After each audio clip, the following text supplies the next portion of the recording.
Tenemos a Claudio, ahí. Tenemos a Claudio Pastorino, él es investigador de CONEA y también es investigador del CONICET. Se recibió tanto de licenciado como de doctor en el Departamento de Física de la Facultad de Ciencias Exactas y Naturales de la UBA. Tuvo una estadía postdoctoral en Mainz, en Alemania, y bueno, él hace simulaciones con computación, usa supercómputos y trabaja en dinámica molecular, en estudio de todo lo que es materia blanda. Así que bueno, hoy nos va a contar un poquito sobre su trabajo y bueno, te damos la bienvenida, Claudio. Bueno, muchas gracias, Sol. Entonces, les agradezco muchísimo a vos y a Andrés que me hayan invitado. La verdad que me parece un foro sensacional, la Vocero, que hace 35 años que están haciendo esfuerzos buenísimos para difundir la ciencia en Argentina. Así que estoy re contento de estar acá. Bueno, entonces les voy a contar un poco, vamos a arrancar bien de cero. Los invito a los que están viendo la charla que me pueden interrumpir en cualquier momento. Si no me doy cuenta, los organizadores me van a ayudar, pero pueden preguntar lo que les parezca. Entonces voy a contar un poco lo que hacemos nosotros, pero partiendo desde algo muy básico, que es lo siguiente. Bueno, entonces, lo que nos interesa a nosotros es cómo se organiza y se estructura la materia, ¿sí? O sea, las leyes de la física que obedece cada molécula o cada átomo, si quiere, que compone un material, funciona localmente para lo que le pasa a esa molécula, pero eso tiene consecuencias, esa organización de la materia a escalas muy chiquititas, nanométricas, que ahora voy a contar bien qué es, tiene consecuencias en los aspectos, la forma del material, las propiedades del material, desde el color, la dureza, la flexibilidad y un montón de propiedades más, digamos. O sea, algo que ocurre a escalas súper chiquititas tiene consecuencias en escalas mucho más grandes. Otra cosa que nos interesa muchísimo es qué rol cumple la temperatura y la entropía, que voy a contar muy poquito, un poco de qué es, en la organización de esa materia a escala macroscópica. Y después les voy a contar cuál es nuestro microscopio, cuál es nuestra forma de tratar de entender esas propiedades, que lo hacemos, como contaba Sol, con física computacional, digamos, ¿no? Y también voy a contar un poco por qué uno hace física computacional y no otra forma de hacer ciencia, o sea, por qué tiene sentido hacer física computacional. Así que más o menos ese es un poco el resumen de lo que voy a ir contando. Bueno, vamos a poner una escala primero, vamos a poner un tamaño de las cosas. Entonces acá tienen cosas de distinto tamaño. Por ejemplo, una persona es más o menos del orden de 1 metro, porque mide entre, yo qué sé, 1,5 metros y 2 metros. Entonces, ¿se ve el mouse? Sí, ¿no? ¿No? Sí, ok. Entonces, arrancamos una escala grande de una persona, fíjense, mano, dedo, pulga, un pelo, ya es 10⁻⁴ metros, y todo eso se puede ver primero con los ojos, después con una lupa, es decir, si lo iluminamos con luz, lo podemos ver. Pero si nos seguimos achicando las escalas, por ejemplo, células, bacterias, virus, puse acá el ejemplo del coronavirus, fíjense, 10⁻⁷ metros, o del orden de 200 nanómetros, es el tamaño de un coronavirus, y más o menos el tamaño de los virus, del orden de decenas o centenas de nanómetros.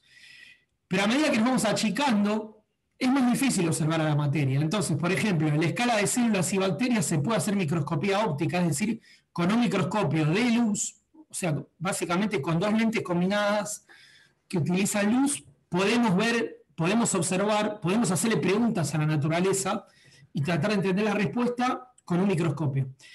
A medida que nos vamos achicando cada vez más, es cada vez más difícil. Y en la escala de los nanómetros, que es la que nos va a interesar, fíjense, el ADN es una molécula muy importante y bastante grande, pero digamos, las moléculas en general están en el orden nanométrico. Ahora voy a contar un poco para repasar qué es una molécula y eso. Los átomos son todavía más chiquititos y adentro de los átomos todavía hay más cosas, que en eso no nos vamos a meter, de eso sabe mucho Andrés, en alguna charla que de él, o no sé si ya diste. Todavía es más difícil observar la materia a esas escalas tan pequeñas. Pero fíjense acá, dice microscopía electrónica, que ya es un tipo especial de microscopio que de alguna forma ilumina la materia con electrones y no con luz, porque ya la luz no sirve para ver la materia tan chiquita. Y yo acá agregaría computadoras. La escala nanoscópica es una escala muy interesante para poder observar la materia indirectamente con computadoras, haciendo modelos, tratando de entenderla. Y de eso vamos a hablar en esta charla. Bueno, pero nombré muchas cosas, nombré virus, nombré el ADN, nombré moléculas, nombré átomos. Vamos a ponernos un poco de acuerdo de qué estamos hablando. Bueno, el átomo, ustedes lo saben, una visión clásica es uno de los elementos. Si bien el átomo está compuesto de cosas, tiene protones, tiene neutrones, tiene electrones, podemos poner un límite ahí en una de las cuestiones constitutivas de la materia, ¿sí? Ahora vamos a ver un poquito más. ¿Qué es una molécula en relación al átomo? Bueno, una molécula es simplemente una familia de átomos que están muy unidos químicamente. O sea, uno necesita generar mucho ruido térmico, elevar muy alta la temperatura, inyectarle muchísima energía a una molécula, o mucha energía, para que esa familia se separe y se aleje y se convierta en los átomos, que cada átomo se vaya por su lado, ¿sí? Entonces, bueno, vamos a dar un ejemplo sencillo de molécula, el agua, molécula importantísima, que la pongo porque es re fácil y todos la conocen, un oxígeno y 2 hidrógenos, pero acá tiene otra molécula, por ejemplo, que es la molécula de ibuprofeno, la droga de ibuprofeno, que es lo que tomamos, el medicamento, un porcentaje de esta molécula tiene el medicamento que tomamos cuando nos duele la cabeza, y acá tiene un lípido, que es otro tipo de molécula, que ya vamos a hablar un poquito más, pero esencialmente con esto les quiero contar la diferencia entre átomo y molécula.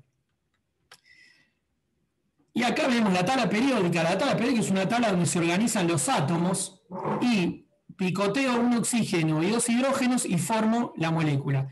Hay un montonazo, una cantidad tremendamente grande de moléculas, de tipos de moléculas, digamos, pero no hay una cantidad tan grande de tipos diferentes de átomos. Lo que pasa es que con esa cantidad de átomos del orden de 100, por decir algún número, se pueden formar todas las moléculas del universo y que pueden ser arbitrariamente complicadas, ¿sí? Y complejas.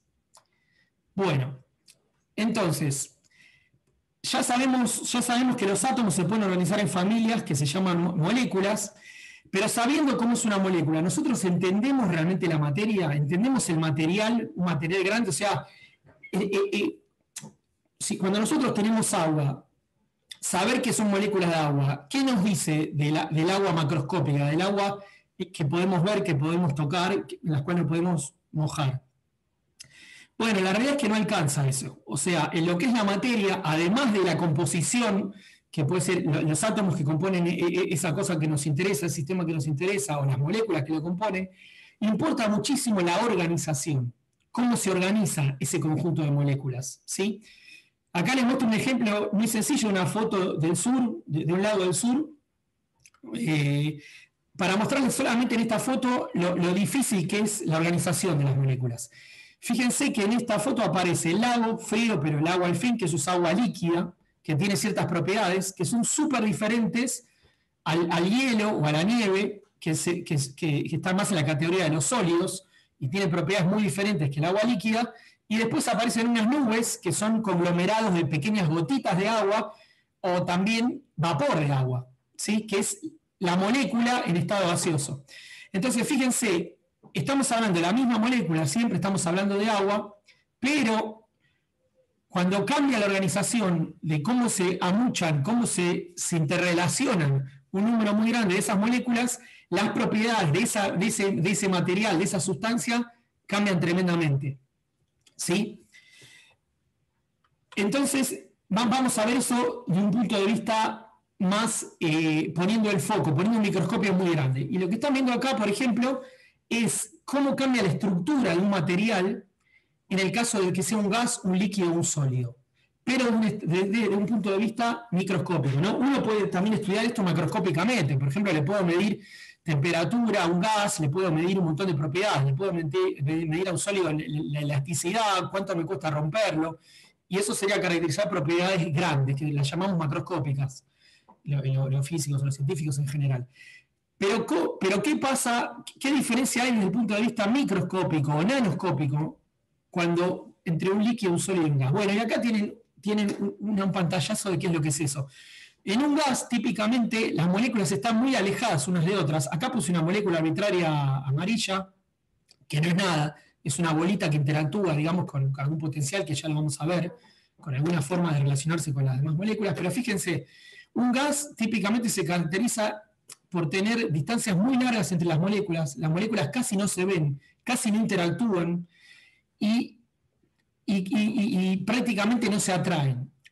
Si yo pienso en un esquema en el cual enfrío un poco más esa misma sustancia, en algún momento las moléculas se empiezan a ver, siguen estando muy desordenadas, pero están muchísimo más cerca, les gusta estar cerca porque ellas minimizan la energía, ahora lo vamos a ver un poquito mejor, y siguen desordenadas. Eso sería típicamente un líquido. La realidad es que esto que les mostré acá es para que se vea bien, pero un líquido verdadero o más natural tiene una densidad un poquito más alta que lo que están viendo acá. O sea, hay más moléculas que las que yo estoy poniendo en un líquido. Pero es más o menos para que se vea la idea.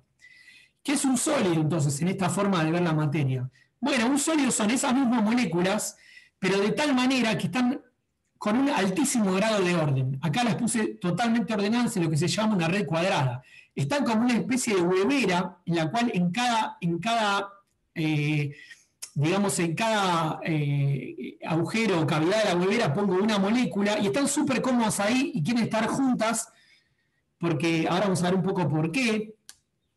Y entonces acá vemos que la diferencia de organización de la materia, a pesar de que sea la misma molécula amarilla, cambia completamente. O sea, la organización de la materia es crucial para entender sus propiedades, porque no me basta saber qué tipo de molécula tengo. Tengo que también saber en la situación física en la que estoy estudiando o estoy tratando de entender cómo se organizan ese conjunto de moléculas o ese mar de moléculas.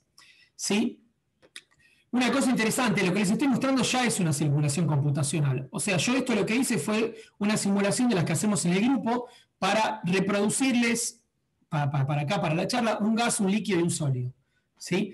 O sea, esto es como se ve los materiales, o la forma sencilla de ver los materiales en la computadora. Ahora, después lo vamos a ver un poquito mejor.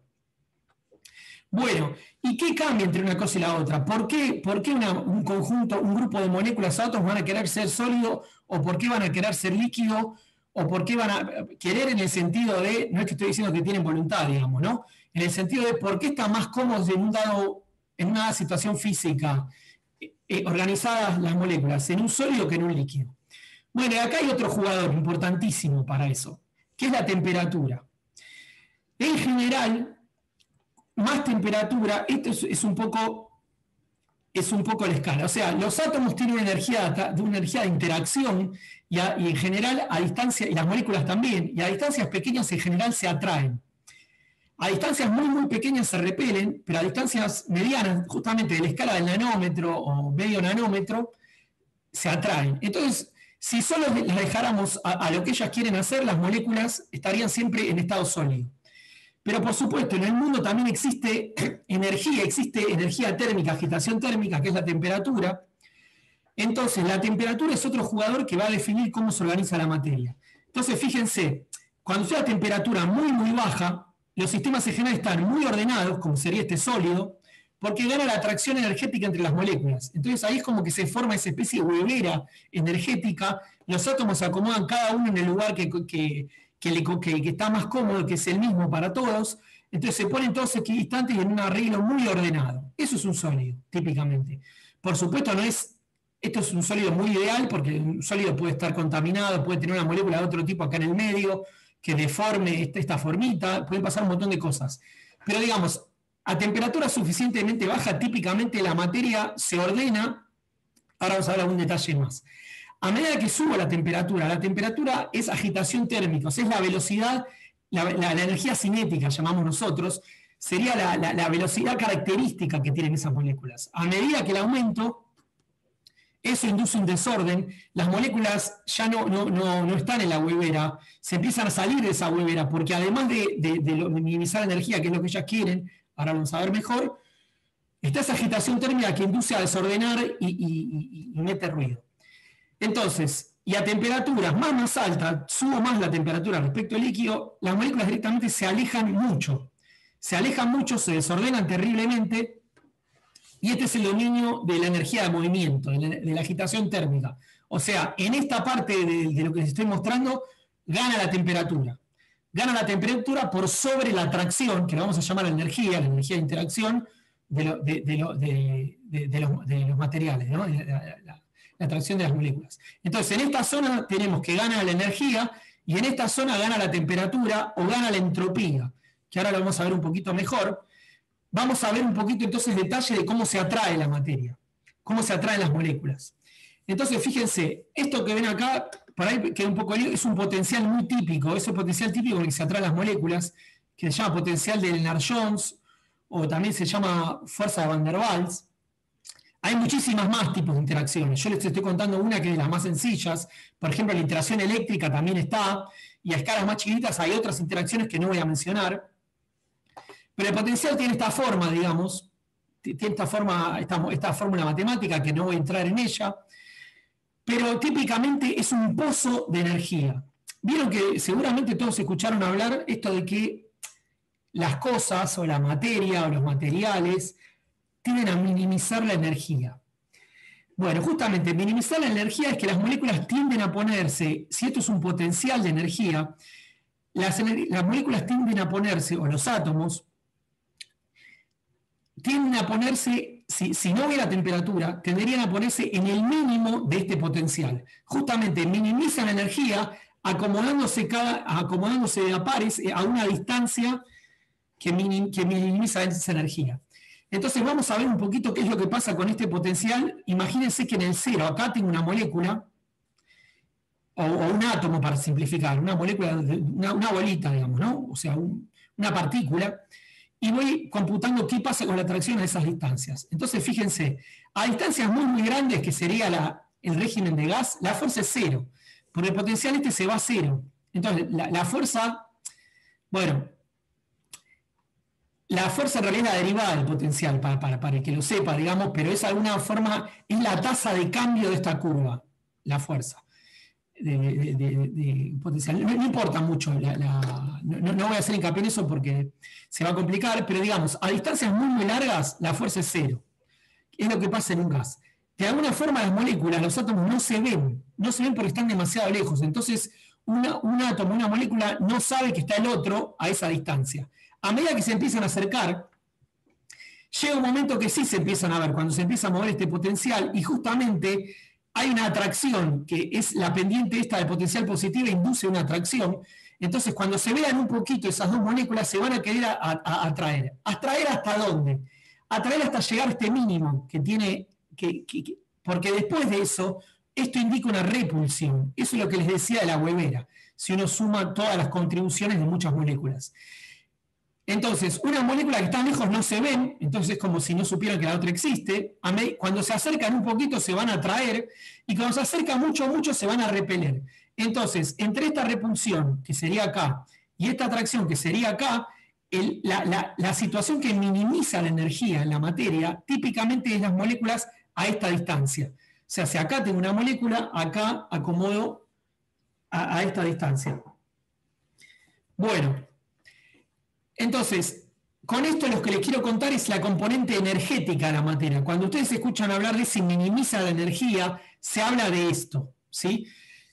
Pero por supuesto, como ya vimos, eso es una de las formas en las cuales la materia, esa es una de las cosas que influye en la organización de la materia. La otra, o una de las otras importantes, es la temperatura. ¿Qué hace la temperatura? Bueno, primero, ¿de dónde viene la temperatura? Digamos, el tema es que uno no puede tener sistemas aislados, y en el universo hay como o sea, en ciertos lugares del universo hay como una temperatura, hay una agitación térmica típica. Por ejemplo, esa agitación térmica es cuando uno decimos, bueno, en Buenos Aires ahora debe ser 14 grados o 16 grados, esa es la temperatura del ambiente. Los materiales no se pueden aislar completamente del ambiente. Entonces, si lo que muestra acá es, si esto está a 14 grados, porque es el planeta Tierra donde yo estoy parado, por supuesto, este medio confinante, esta especie de caja que le dibujé a las moléculas que me interesan, también están hechas de materia, también están hechas de átomos, y también se van a agitar a la agitación típica, a la agitación térmica típica del lugar donde estamos. Entonces, rápidamente la tapa de la caja y las paredes de la caja van a estar a 14 grados. Si ahora en Buenos Aires, donde estoy nosotros, o donde estoy yo por lo menos, es 14 grados. Y esos 14 grados después, esa agitación térmica va a intercambiar agitación térmica con las moléculas y va a inducir a que las moléculas de adentro también estén a 14 grados. Entonces, uno típicamente es muy difícil evitar que un sistema se ponga a la temperatura del medio que la rodea, ¿sí? Entonces vamos a ver qué pasa. Es decir, un sistema típicamente uno dice termaliza, se acomoda a la temperatura, a la agitación térmica media de moléculas, a la energía cinética media que tiene el medio que los rodea. Hay que hacer un esfuerzo muy grande, por ejemplo, con bombas de vacío, con un montón de cosas muy complicadas, para sacar moléculas y para tratar de evitar que algo, para hacer un efecto termo. Un termo justamente trata de aislar el sistema de adentro de la temperatura de afuera. Pero típicamente eso es algo que no ocurre en los materiales, es difícil que ocurra. Bueno, entonces, vamos a poner las dos caras de energía para contar cómo se convierte un sólido en un líquido y después en un gas. Fíjense, acá no sé si se ve, acá puse un palito. Esto es una escala de temperatura, K por T, que no importa, es la constante de Boltzmann, que solo importa para venerar a Boltzmann, que fue un físico genial. Si acá la energía es muy chiquitita, la energía de agitación térmica, eso implica una dada cantidad de energía cinética, las moléculas van a vibrar, pero van a seguir en el pozo este de potencial y la situación va a seguir siendo un sólido, ¿sí? Porque la agitación térmica es relativamente baja respecto de ¿qué? Del pozo este potencial. O sea, tiene que pensar que hay una batalla entre la entropía, o entre la temperatura, la entropía y la energía. ¿Qué pasa si calienta un poco más el sistema? El palito KT, la energía típica de las moléculas, aumenta todavía más, como ven ahí, y ahí el sistema se agita, esto es más grande, entonces las moléculas se van a agitar más, van a seguir en esa huevera, pero se van a agitar mucho más, se van a mover mucho más dentro de esa huevera. Eventualmente este palito va a ser tan alto, esta escala de energía térmica, acuérdense de velocidades típicas de las moléculas, que algunas moléculas van a escapar del pozo este y se van a ir. Eso sería que empieza una suerte de proceso de, uno puede pensar, digamos, vamos a calentar, tengo un palito más, perdón, ahí está, pongo esa temperatura, en esa temperatura la energía térmica es suficiente para que las partículas se vayan del pozo. Y eso va a ser típicamente un líquido. Por supuesto, la atracción la siguen viendo y en algún momento si van dos partículas chiquititas y se ponen a distancia corta, se van a quedar un ratito en el pozo, pero después rápidamente la agitación térmica va a hacer que se despeguen y van a caer en el pozo de otras y se van a juntar de a tres. Eso es típicamente un líquido. Si esta escala de temperatura sigue subiendo muchísimo más grande que el potencial, vamos a tener un gas, ¿sí? Entonces, esa es un poco la razón contada sencillo de por qué la materia se organiza, tiene una energía de atracción, pero se puede organizar de diferente manera según la situación física en la que estemos. Por ejemplo, según la temperatura en la que estemos. Bueno, pongo peligro termodinámica, no se me asuste nadie, no se baje nadie, no se desconecten de la charla. No voy a poner ninguna ecuación ni nada, pero sí quiero contar un poquito de esto. Una de las disciplinas científicas que estudia esto es la termodinámica. La termodinámica estudia las propiedades generales de los sistemas con unas pocas variables físicas. Entonces, lo que yo les quiero que les quede claro es, los sistemas no minimizan energía solamente. Los sistemas además maximizan desorden o maximizan entropía. Quieren de alguna forma hacen las dos cosas a la vez. Hacen lo que más les convenga según la situación física. Entonces, uno podría decir que en el universo existe una batalla muy importante entre la energía y la entropía. La energía quiere ordenar, induce a los sólidos, induce a que la materia se atraiga y se organice y se ordene, y la entropía quiere desordenar, ¿sí? La entropía induce un desorden en la materia, induce una pérdida de información, si quieren. Entonces, los sistemas no minimizan la energía, sino que minimizan algo que se llama, un poquito más complicado, que se llama energía libre. O sea, el sistema balancea la minimización de energía con la maximización de entropía. No quiero meterme en mucho lío ni aburrir, pero esencialmente esta es una función de energía libre. Y esta es la formulita. La energía interna de atracción que les mostré, la temperatura, que es como una suerte de escala, de perilla que me regula la cantidad de desorden que puede haber con la agitación térmica y la entropía. Entonces, fíjense, a temperatura muy, muy baja, lo que pase con el desorden no importa, porque este término es muy chiquitito y domina la energía. Ahí gana a temperatura muy, muy baja, la batalla la gana la energía. La materia se va a convertir así, va a tender a estar organizada en un sólido cuando hace frío, ¿sí? Por eso fíjense que intuitivamente siempre uno cree que enfriar congela, enfriar solidifica y calentar licúa y calentar evapora, ¿sí? Por esta situación. Entonces, a temperatura baja, la batalla de la energía y la entropía la gana la entropía, la gana la energía y el sistema es un sólido, y a temperatura muy, muy alta, la batalla la gana por goleada la entropía, y no importa este término de energía, lo tiro a la basura, casi no existe. Entonces el sistema va a ser puro desorden, y la interacción entre moléculas no va a ser importante. Eso típicamente va a ser un gas a muy alta temperatura. Bueno, entonces acá recapitulemos un poco lo que venimos contando. Los gases tienen distancias grandes, las fuerzas son típicamente cero, y domina la energía de movimiento, domina la temperatura, domina la entropía.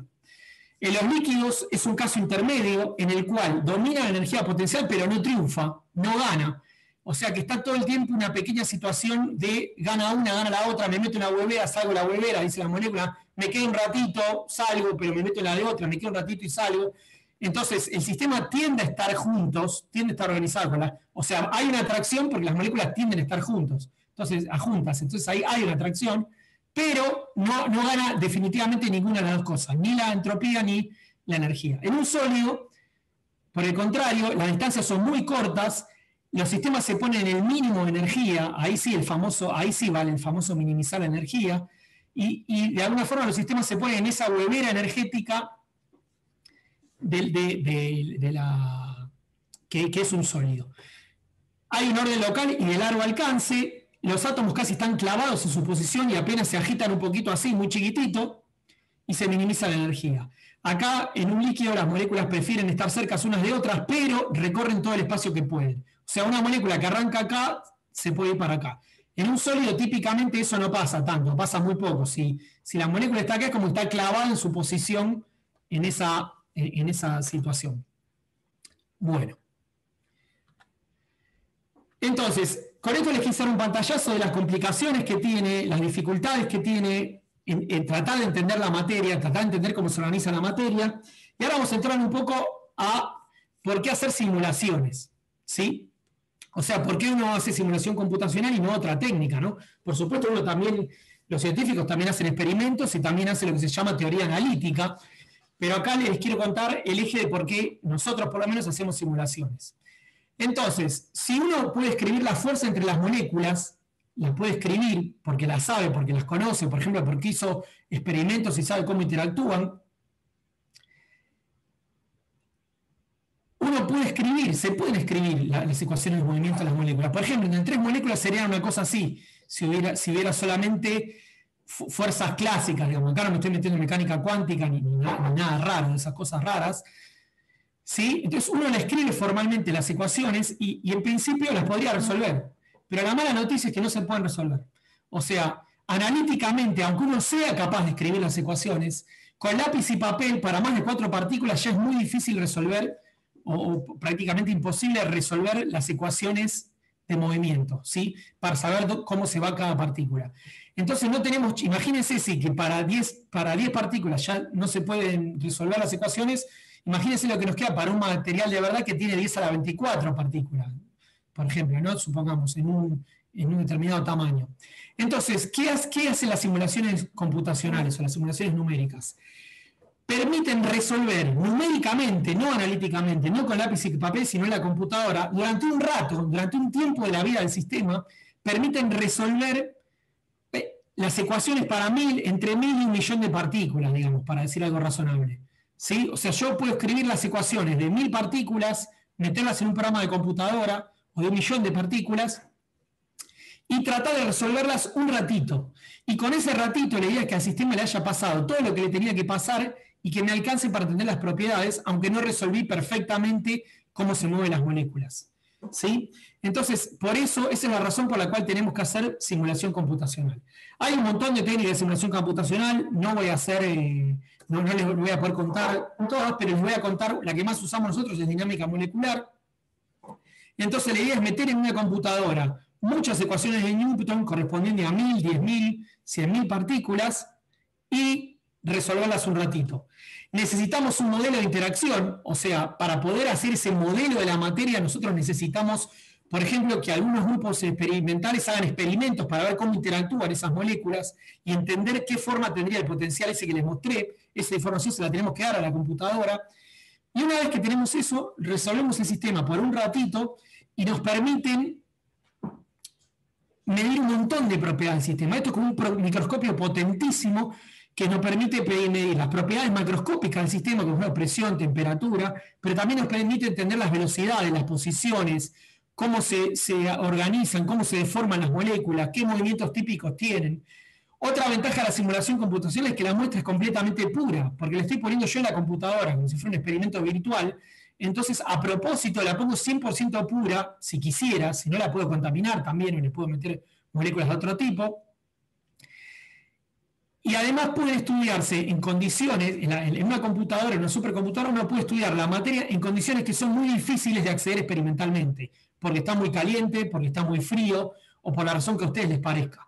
Entonces podemos estudiar el sistema en condiciones, digamos, ideales. ¿Pero qué necesitamos para eso? Bueno, estas simulaciones son tremendamente pesadas. Su característica principal es que son pesadísimas, son en la pesadilla de las computadoras, les cuesta mucho resolverlas. Entonces se necesitan generar programas muy rápidos que corran en computadoras y en supercomputadoras, y se necesita algo más típicamente, que por eso es supercomputadora, que ahora les voy a contar un poquito qué es.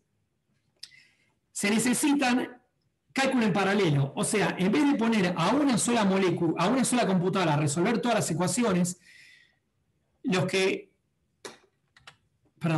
esto es un clúster de Linux. O sea, cada pingüinito que es Linux, el sistema operativo que contaban los chicos, del cual yo soy fanático y le recomiendo a todo el mundo que lo use, y ya después voy a contar un argumento de por qué.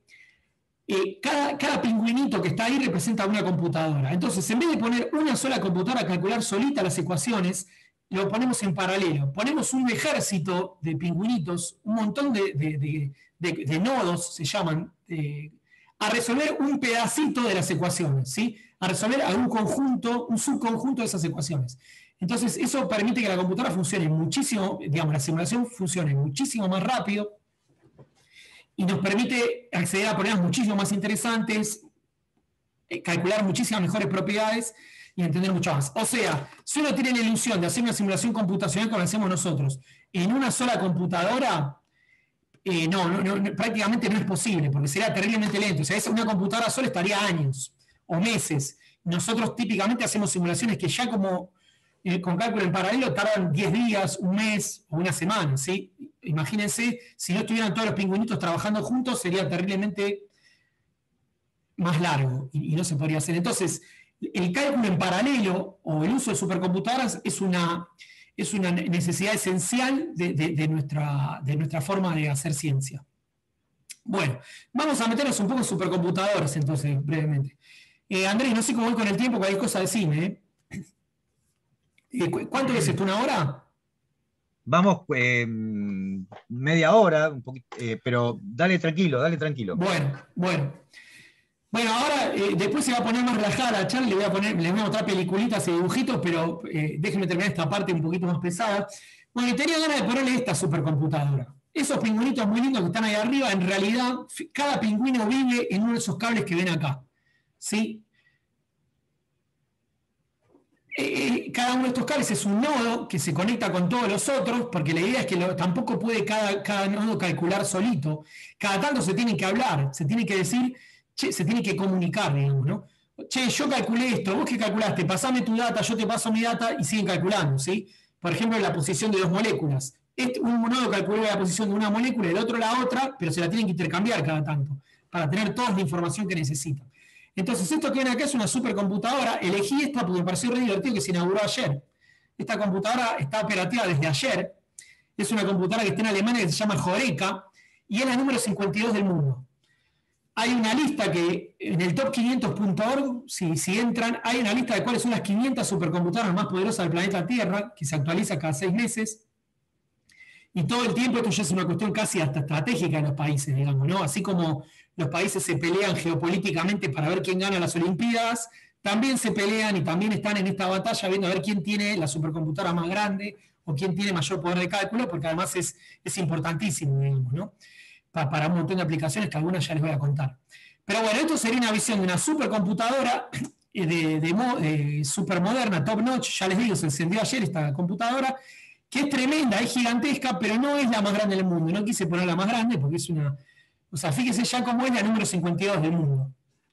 Y además son varios pasillos, ¿no? Acá les estoy mostrando un solo pasillo de esta supercomputadora. Hay varios pasillos, esto tiene que estar muy refrigerado porque genera una cantidad de calor terrible. Fíjense que la temperatura juega siempre, aún para las computadoras, en la materia. La temperatura es crucial siempre. Esto hay que enfriarlo. Hay locos que lo enfrían con agua, con circuitos de agua, eso es un lío. Pero esencialmente estas son muchísimas computadoras muy bien interconectadas, computando todas juntas. Por supuesto, en general, un programa como el nuestro no tiene la ilusión de usar toda la computadora junta, ¿no? Por ahí uso solo esto, porque llega un momento que si mi intensidad computacional no es alta, no escalea. O sea, meter más nodos, más computadoras no me mejora la velocidad. A mí lo único que me importa es la velocidad, que la máquina vaya rápido. El programa puede ser una porquería, puede ser feo, no tiene interfaz gráfica. Es todo horrible, pero tiene que ser rápido. Es lo único que importa, que compute rápido.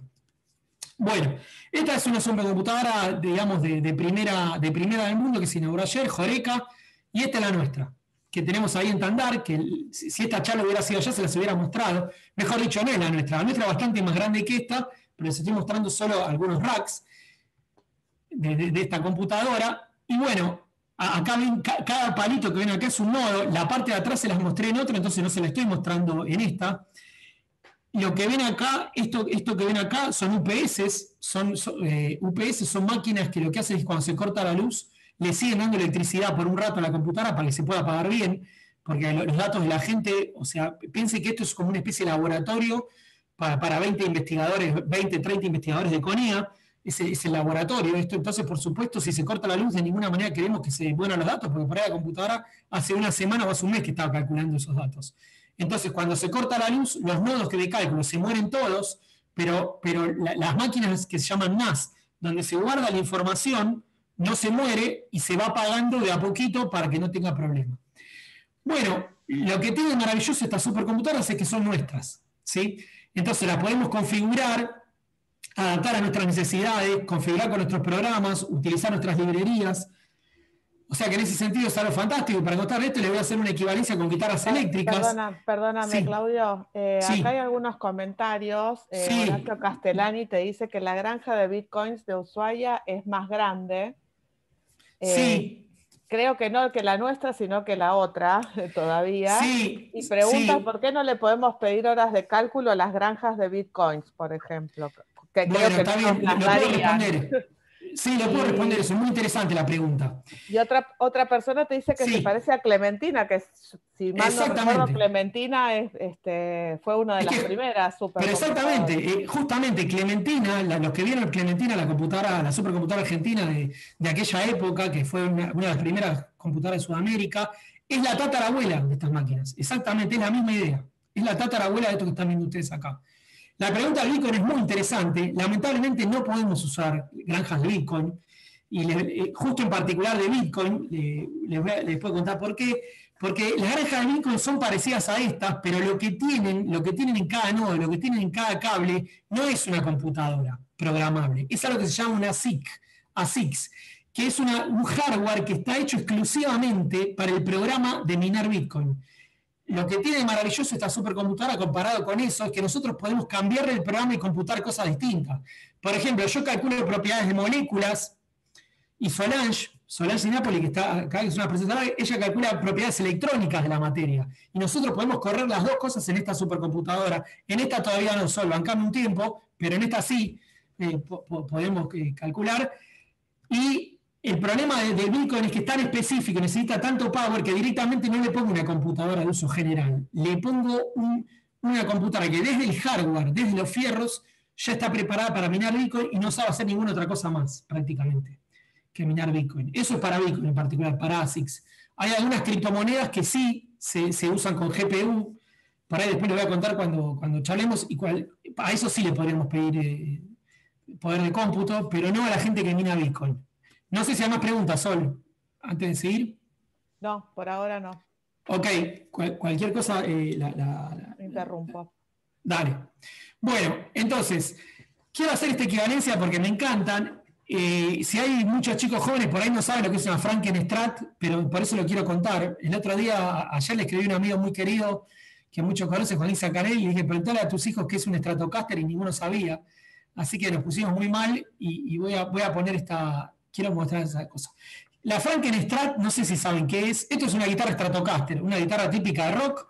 Muchos la conocerán. La típica viene con 3 micrófonos. No es una Telecaster, no es la que típicamente usaba McCartney, aunque también es otra, pero es súper famosa. Y esta máquina es como una suerte de máquina estándar muy, muy grande, que funciona muy, muy bien, pero es muy difícil de toquetear. Es muy difícil de adaptar a nuestras necesidades. Nuestro clúster chiquitito, escala un poco más pequeña, por supuesto, tiene mucho menos poder de cómputo que una supercomputadora grande, pero lo podemos tocar, lo podemos recauchutar, lo podemos hacer como esta Frankenstrat, que era la Stratocaster Frankenstein. Lo podemos adaptar a nuestras necesidades. Le podemos cortar un micrófono y ponerle otra cosa, a ver si suena mejor, o tocarle algunas cosas o alterarle las partes. Entonces, uno necesita las dos cosas. La supercomputadora intocable que administra cierta gente, pero también una supercomputadora más pequeña en la cual los estudiantes puedan aprender, la gente pueda equivocarse, pueda desarrollar programas y pueda adaptar la Stratocaster a nuestras necesidades. De hecho, acá tienen uno de los campeones en tunear guitarras, Eddie Van Halen, que es el autor de esta Frankenstrat, que es el ejemplo de una en vez de ser una guitarra configurada, nosotros queremos una supercomputadora configurada, pero la queremos adaptar a lo que nosotros queremos, ¿sí? O sea, queremos romper el micrófono al medio y que este quede colgando, pero no importa, pero que sirva, que probamos cosas que nos interesan para hacer ciencia nueva, cosas nuevas. Y acá tiene el capo de Eddie, que murió hace poco, usando su super guitarra, en nuestro caso va a ser supercomputadora, configurada como él quería. Bueno. Entonces, ahora hago una suerte de pausa o de parteaguas en la charla. Ya les conté la cosa general. Ahora les voy a contar un poquito y vamos a relajar y les voy a contar un poco lo que hacemos en el grupo. Voy a dar algunos ejemplos. No sé si hay alguna pregunta hasta acá o alguna cosa que me quieran, algún comentario. Si no, sigo.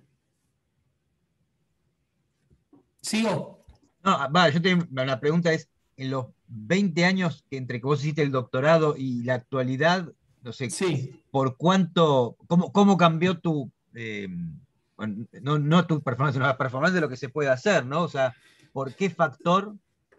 Está buena la pregunta. Lamentablemente no traje esa curva, pero lo que me estás preguntando es sí, eso es un poco la ley esta que dice, es decir, a ver, pasan dos cosas.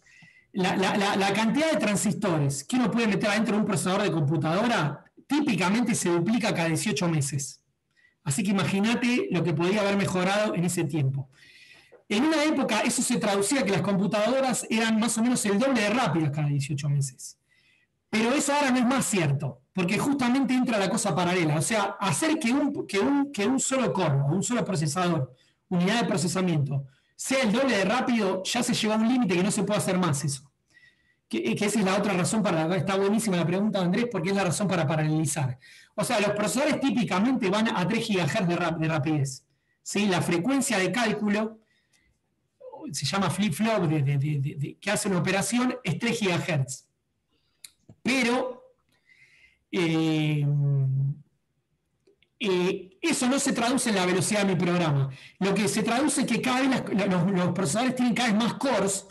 Entonces, yo me la perdí, digamos. Desde que yo empecé a trabajar, rápidamente se llegó a ese límite de 3 GHz, pero como puedo poner, igual sigo pudiendo poner el doble de transistores, aunque no les aumente la velocidad, cada vez es más importante paralelizar.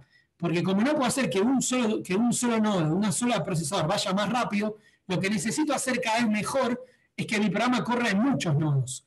Y ahí sí hubo un cambio exponencial y bestial. Algunos mencionaron la GPU. Digamos, además de los CPU para sacar cuentas, ahora se usan las placas gráficas, que es eso que hace muy bien NVIDIA.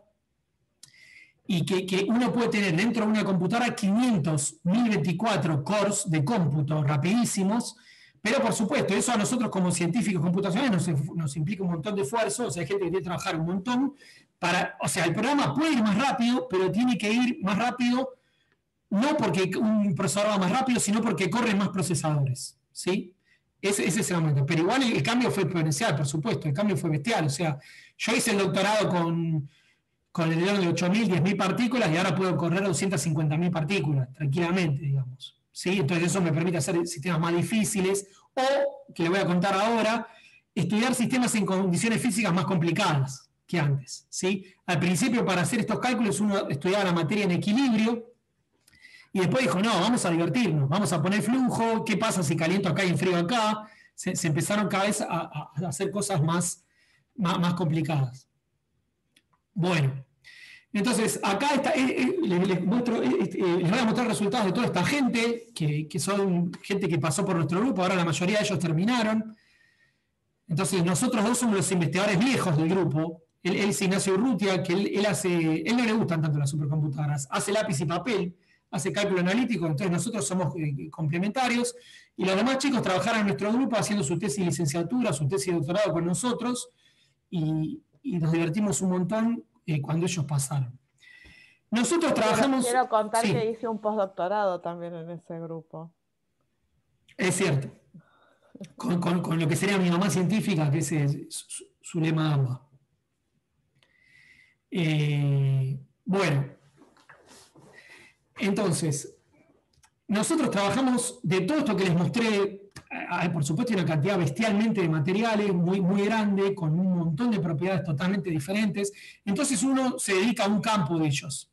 Nosotros en particular trabajamos en materia blanda. Materia blanda, la versión más sencilla de algo, materia blanda, sería un líquido. Justamente a nosotros nos gustan los sistemas, acá les voy a poner la F, donde la batalla entre la energía y la entropía no la gana nadie. Está en disputa. No hay un claro ganador. Ni es un sólido, ni es un gas.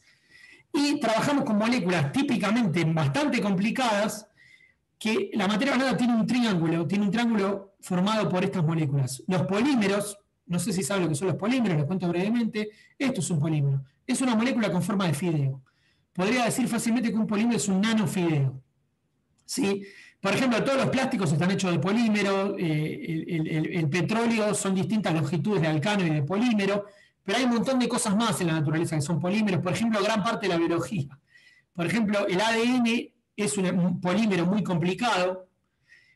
Todas las proteínas son polímeros enrollados de alguna manera para cumplir función biológica.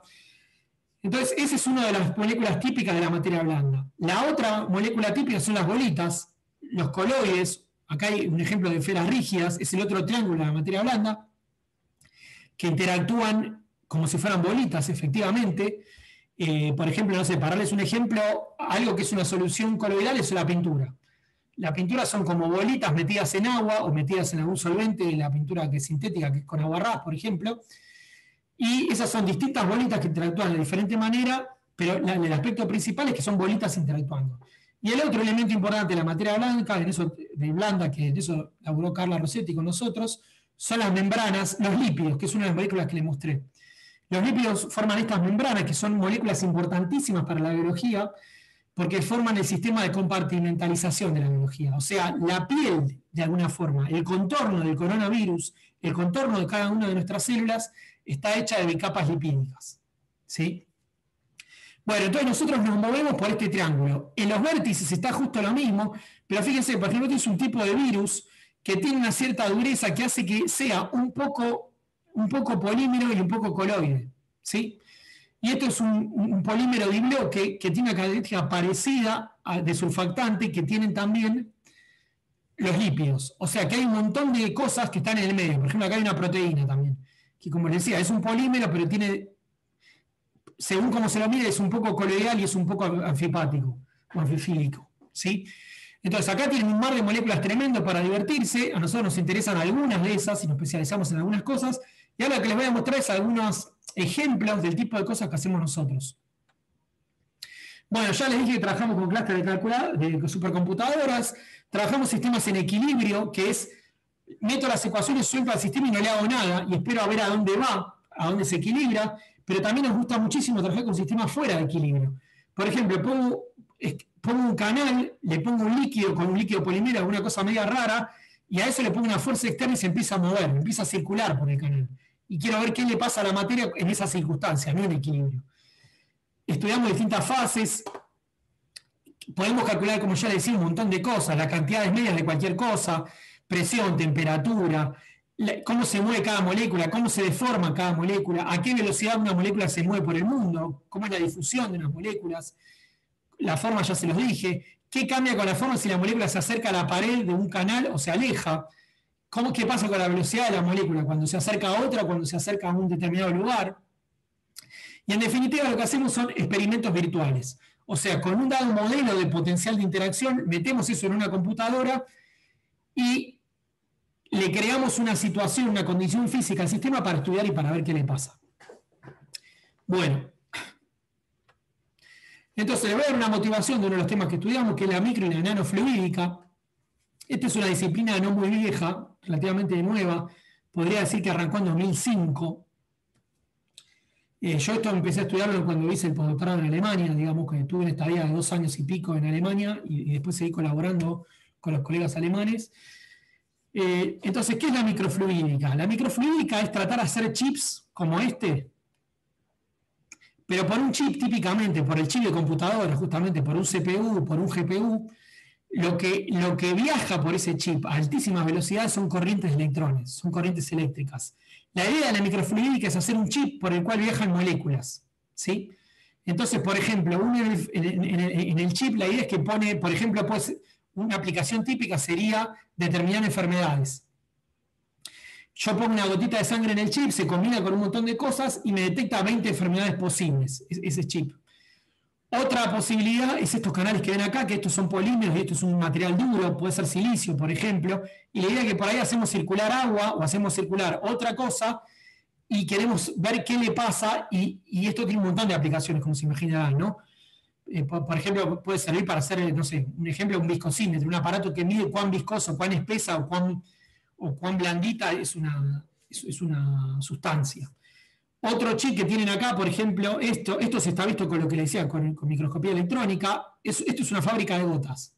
O sea, acá entra aceite, acá entran gotas y acá se forman muchas gotas una atrás de la otra, un tren de gotas que circulan por un canal. Adentro de la gota puedo poner una molécula de ADN, una molécula que se me ocurra para generar algo. Por ejemplo, esto se puede usar para sensores, para un montonazo de cosas. Pero, por supuesto, para hacer todas esas aplicaciones necesitamos entender los aspectos básicos de cómo funciona, y a eso nos dedicamos nosotros. Los aspectos básicos de cómo funciona eso. Y no quería dejar de poner esto. Este árbol es una red microfluídica natural. O sea, el árbol en sus capilares o los capilares sanguíneos son canales por los cuales circula líquido y cada vez más chiquito, más chiquito, más chiquito, hasta que acá, en las puntitas, es casi microfluídica. O sea, es casi escala micrométrica, líquido fluyendo a escala micrométrica. Bueno, Andrés, vos parame cuando sea largo, porque tengo varios, pero... Entonces, por ejemplo, acá les muestro un ejemplo de una simulación muy interesante, que nos da un resultado que consideramos muy interesante. Acá tenemos un microcanal. Estas bolitas grises son un líquido, son nuestro modelo de líquido, y se mueve para allá. Lo hacemos mover con flujo para allá.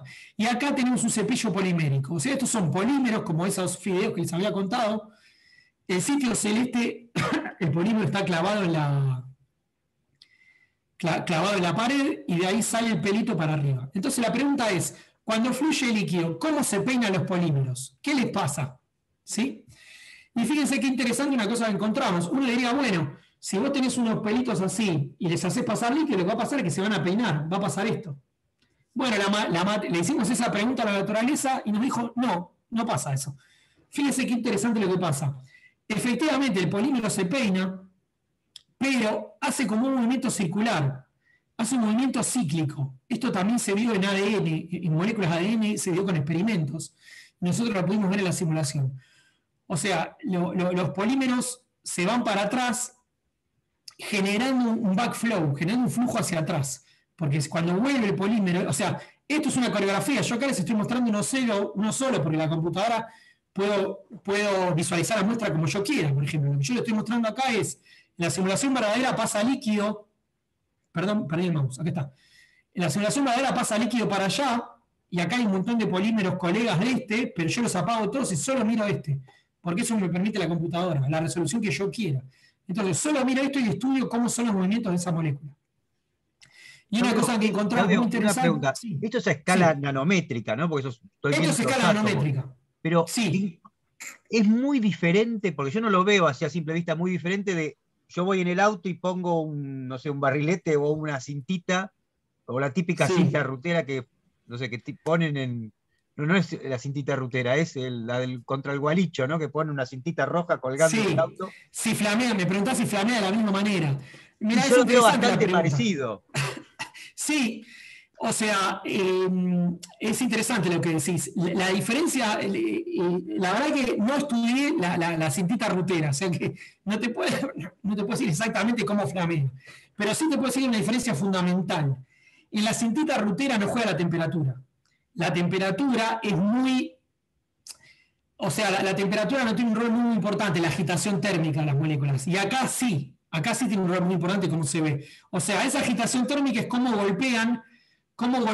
O sea, la cintita rutera, las moléculas de aire golpean a la cinta y la hacen moverse, pero acá es cómo la golpean sus colegas y cómo la golpea el líquido. Y los efectos térmicos son muy, muy importantes comparado con esa cinta. Lo otro que te puedo decir es que la cintita rutera es tremendamente más dura, más... tiene mayor rigidez de flexión que este polímero. Este polímero es muchísimo más blandito, digamos, que esa cintita. Entonces, eso hace que la agitación térmica lo afecte mucho más. Claudio, sí. Si aumentás la velocidad del fluido, ¿no hay un efecto de ordenamiento? Está muy bien la pregunta, sí, Martín. Sí, si uno aumenta la velocidad del fluido, hay un efecto en lo que vos decís de peinar, ocurre cada vez más, y la zona esta, que es el rectangulito este se hace cada vez más chico y cada vez está más ordenado así, pero interesantemente, en el rango que estudiamos nosotros, este efecto está siempre. O sea, este efecto está siempre, pero es cierto que a mayor velocidad de fluido, sí hay un ordenamiento y sí pasaría lo que uno se imagina, que es que quedan peinados así y hacen un poquito así nada más. Me da pie para decir otra cosa que puede ser interesante, que es la velocidad a la que nosotros movemos el líquido. ¿Es comparable con la velocidad que hay en un experimento? ¿Cómo compara? Bueno, la realidad es que la velocidad que nosotros estamos poniendo el líquido es terriblemente altísima que la que se puede hacer experimentalmente. ¿Por qué? Porque nosotros necesitamos, o sea, la computadora, como les decía, los cálculos son pesadísimos y nosotros necesitamos que haya acción rápido. ¿Se entiende? Si cada vueltita esta tomara un segundo, nosotros no la podríamos ver, porque estudiamos hasta centenas de microsegundos. Entonces nosotros necesitamos que pase todo rápido y furioso, ¿sí? Entonces le tenemos que poner una fuerza muy, muy grande comparado, o una diferencia de presión muy, muy grande comparado con la típicamente que uno haría en un experimento. Y después hay que mapear a la realidad, ¿sí? O sea que en realidad está bueno, Martín, porque la pregunta es, acá ya le estoy poniendo una fuerza terriblemente alta. Si la siguiera subiendo, pasaría lo que estamos diciendo, pero esta fuerza ya es tremendamente alta, comparada con un experimento, por ejemplo. Perdón, Claudio, ¿te puedo hacer una pregunta? Por supuesto. Yo estoy medio haciendo como un paralelismo, obviamente no sé si está bien, con un fluido clásico, digamos. Acá no hay un efecto tampoco de turbulencia o algo así. Es muy buena la pregunta. Primero, esto es un fluido clásico. Sí, esto es un fluido clásico, igual que los tuyos. Lo único que cambia, si sabes algo de fluidos, es el número de Reynolds. En estos sistemas no hay turbulencia. Hay muy poca turbulencia. ¿Por qué? Porque el número de Reynolds es tremendamente bajo. O sea, bueno, eso no lo conté, también tiene que ver con la pregunta de Andrés. La distancia entre acá y acá son por ahí 100 nanómetros, ¿sí? Entonces, los flujos turbulentos, para el resto de la gente les comento, flujo turbulento es lo que pasa cuando fumo un cigarrillo, que uno se ve que se forman como unos eddings, se forman como unas cosas que el fluido se va para cualquier lado, o lo que pasa en algunas galaxias, o lo que pasa en distintas situaciones. Ahí, en los flujos turbulentos, domina la inercia respecto a la viscosidad. O sea, los sistemas turbulentos son típicamente muy grandes o muy poco viscosos, y la inercia de las partículas, las moléculas, le ganan a la disipación viscosa. Acá, como nuestro sistema es tan chiquitito, pues lo achicamos hasta 200 nanómetros, es muy poca la turbulencia que hay, es muy poca la inercia y está dominado por la temperatura. O sea, lo que vos estás viendo ahí en ese polímero no es algo que viene del comportamiento turbulento, sino que viene del comportamiento térmico, de la agitación térmica. Típicamente microfluídica, ojo, puede haber turbulencia en el proceso de microfluídica, pero típicamente son flujos laminares. O sea, para alguien que estudia, por ejemplo, la atmósfera, los sistemas microfluídicos son aburridos. Porque uno quiere que no pase nada, quiere que sea todo aburrido, flujos laminares. El flujo sería... Creo que esto tenía para... mirá qué bueno. Esto sería el flujo. Si lo dibujo acá, sería una cosa así, muy sencillo. Lo que se llama flujo de Poisson. No tengo un campo re loco de velocidades que hace así. Tengo una cosa súper ordenada, laminar. ¿Sí? O sea que lo que ves acá es temperatura, no es turbulencia. Es efecto de temperatura. Ok, gracias. No, de nada. Epa, esto ahora voy a tener que poder borrarlo. Perdón, un segundito, vamos a borrarlo. Bueno, pero por supuesto, lo vimos y estaba muy lindo, pero nosotros podemos medir también. Tenemos un microscopio potentísimo, una super microscopio. Entonces, ese movimiento lo podemos medir durante mucho tiempo. La computadora computa meses y mide. ¿Y qué mide? La velocidad y la posición. Y lo que se ve es esto. Acá demostramos que existe ese flujo cíclico, ese comportamiento cíclico, ese movimiento cíclico, porque estas son las velocidades, el campo de velocidades, como uno hace para el sistema de aerodinámica, el campo de velocidades es lo que muestra la flechita, que se ve que efectivamente es como una cosa cíclica, y lo que está en colores, ese mapa de colores, o ese heat map, lo que se llama mapa de calor, son las densidades, es decir, dónde se pararon las bolitas de esa cadena durante toda la simulación. Entonces ven, en el medio se pararon mucho, estuvieron mucho tiempo acá, porque por momentos van ahí, después en la parte verde hicieron el ciclo, y después van hasta ahí, y en la parte blanca ya nunca estuvieron. ¿Sí? Esto es una medición, o sea, uno puede ver las cosas. La computadora es un microscopio fantástico, uno puede ver la materia, por supuesto, un modelo de ella, y no la materia verdadera como uno haría un experimento, pero también podemos medir, o sea, obtener cálculos, digamos, medida cuantitativa de lo que le pasa al sistema. Bueno, acá pasó a otro sistema polimérico. Este fue el trabajo de doctorado de Kevin Speyer, que terminó con nosotros en 2019. Y Kevin trabajó en cepillos de cadena semiflexibles superhidrofóbicos. Fíjense qué interesante que esto es nuestra simulación, es un cartoon de nuestra simulación, y esto que ven acá es el glicocáliz vascular. O sea, los sistemas vasculares tienen pelitos parecidos a nuestros cepillos, y acá lo que está circulando es sangre. ¿Y cuál es el rol en biología de esos cepillos? No se sabe todavía. Entonces nosotros tenemos intención en tratar de entender y tratar de ayudar a entender de cuál es el rol que cumplen biológicamente esos cepillos biológicos que se llaman glicocáliz, que también lo tienen los sistemas vasculares de las plantas. Esto que les estoy mostrando es un esquema de un sistema vascular de nuestras venas, digamos, de nuestras arterias.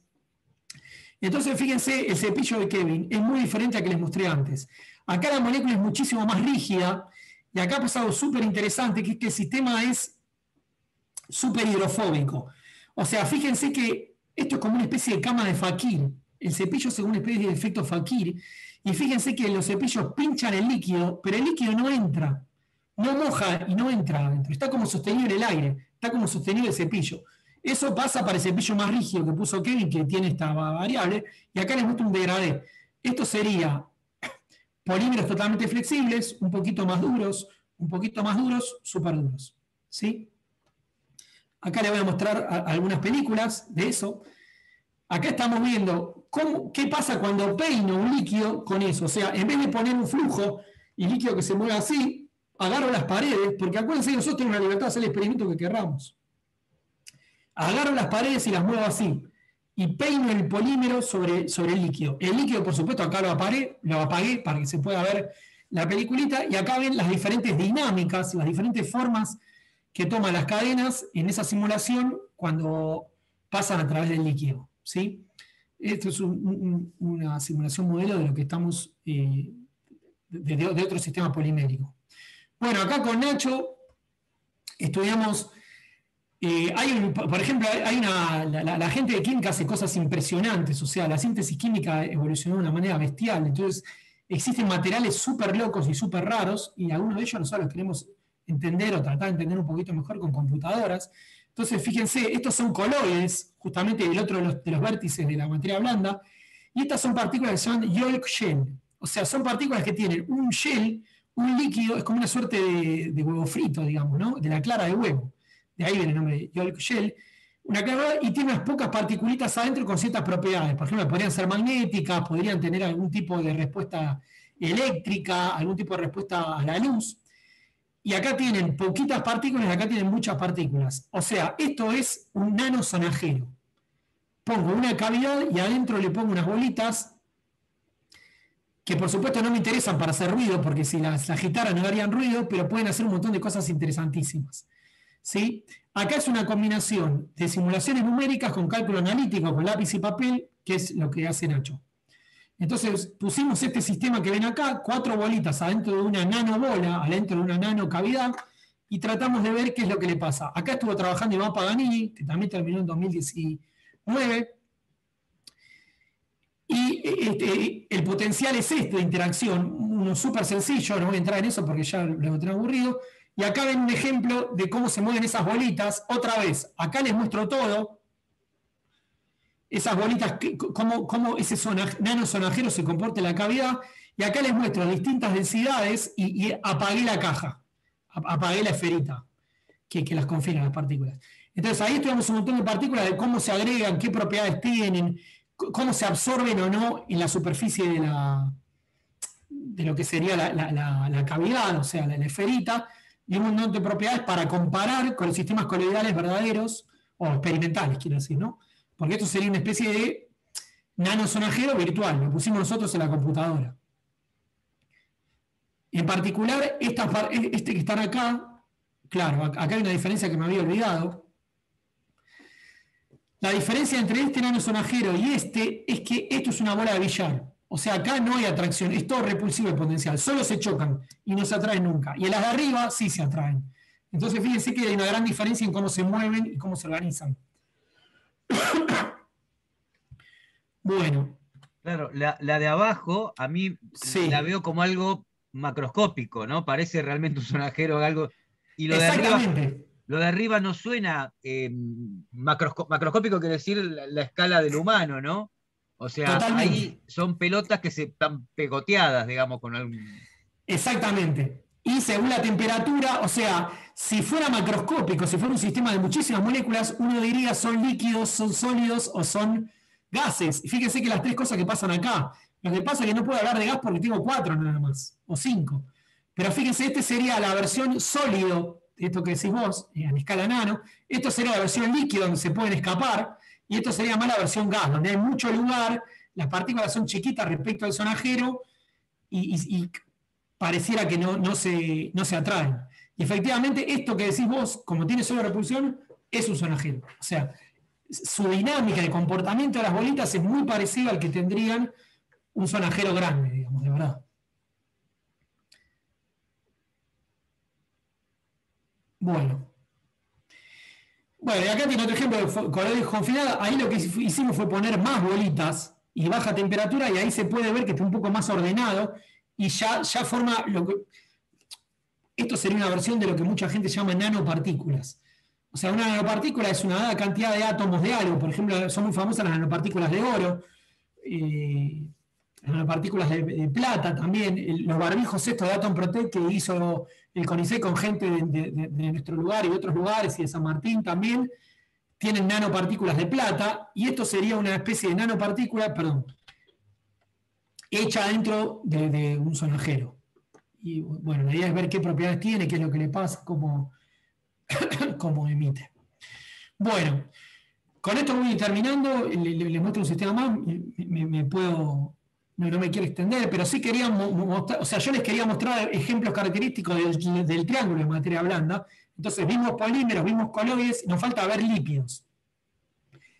Esto lo hizo Carla Rossetti, que dejó hace unos años el grupo, ahora está en Córdoba, que hizo con nosotros el postdoctorado y también entró como investigadora en nuestro grupo. Esto es un lío, este sistema, fíjense el infierno que es, también lo quería mostrar por eso, o sea, para nosotros esto es muy difícil. Esto es una especie de cilindro, pero es un cilindro hecho de lípidos. O sea, es un cilindro hecho de la piel de las células, de una bicapa lipídica. Acá, por supuesto, también hay un montón de agua que, por supuesto, apagamos porque la computadora lo permite. Acá adentro hay agua, acá afuera hay agua. Y lo que queríamos ver, justamente hasta eso podría tener una relación con el tema del coronavirus, es cuán fácil es generar un poro en ese cilindro.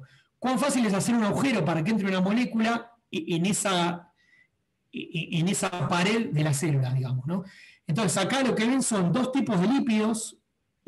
Hay colesterol también, el colesterol que lo tenemos alto y es malo. Moléculas de colesterol, dos tipos de lípidos forman, esta situación. Entonces acá tiene el otro ejemplo de las membranas lipídicas son un sistema de enorme interés biológico, porque por supuesto interesa para un montón de cosas, por ejemplo, inclusive para el coronavirus, porque esas formaciones de bicapas de lípidos, no conté lo que es un lípido. Un lípido es una molécula que tiene una cabeza y una cola, pero que tiene la particularidad de que la cabeza ama el agua y la cola la odia. Entonces, pero como están unidas, no se pueden escapar.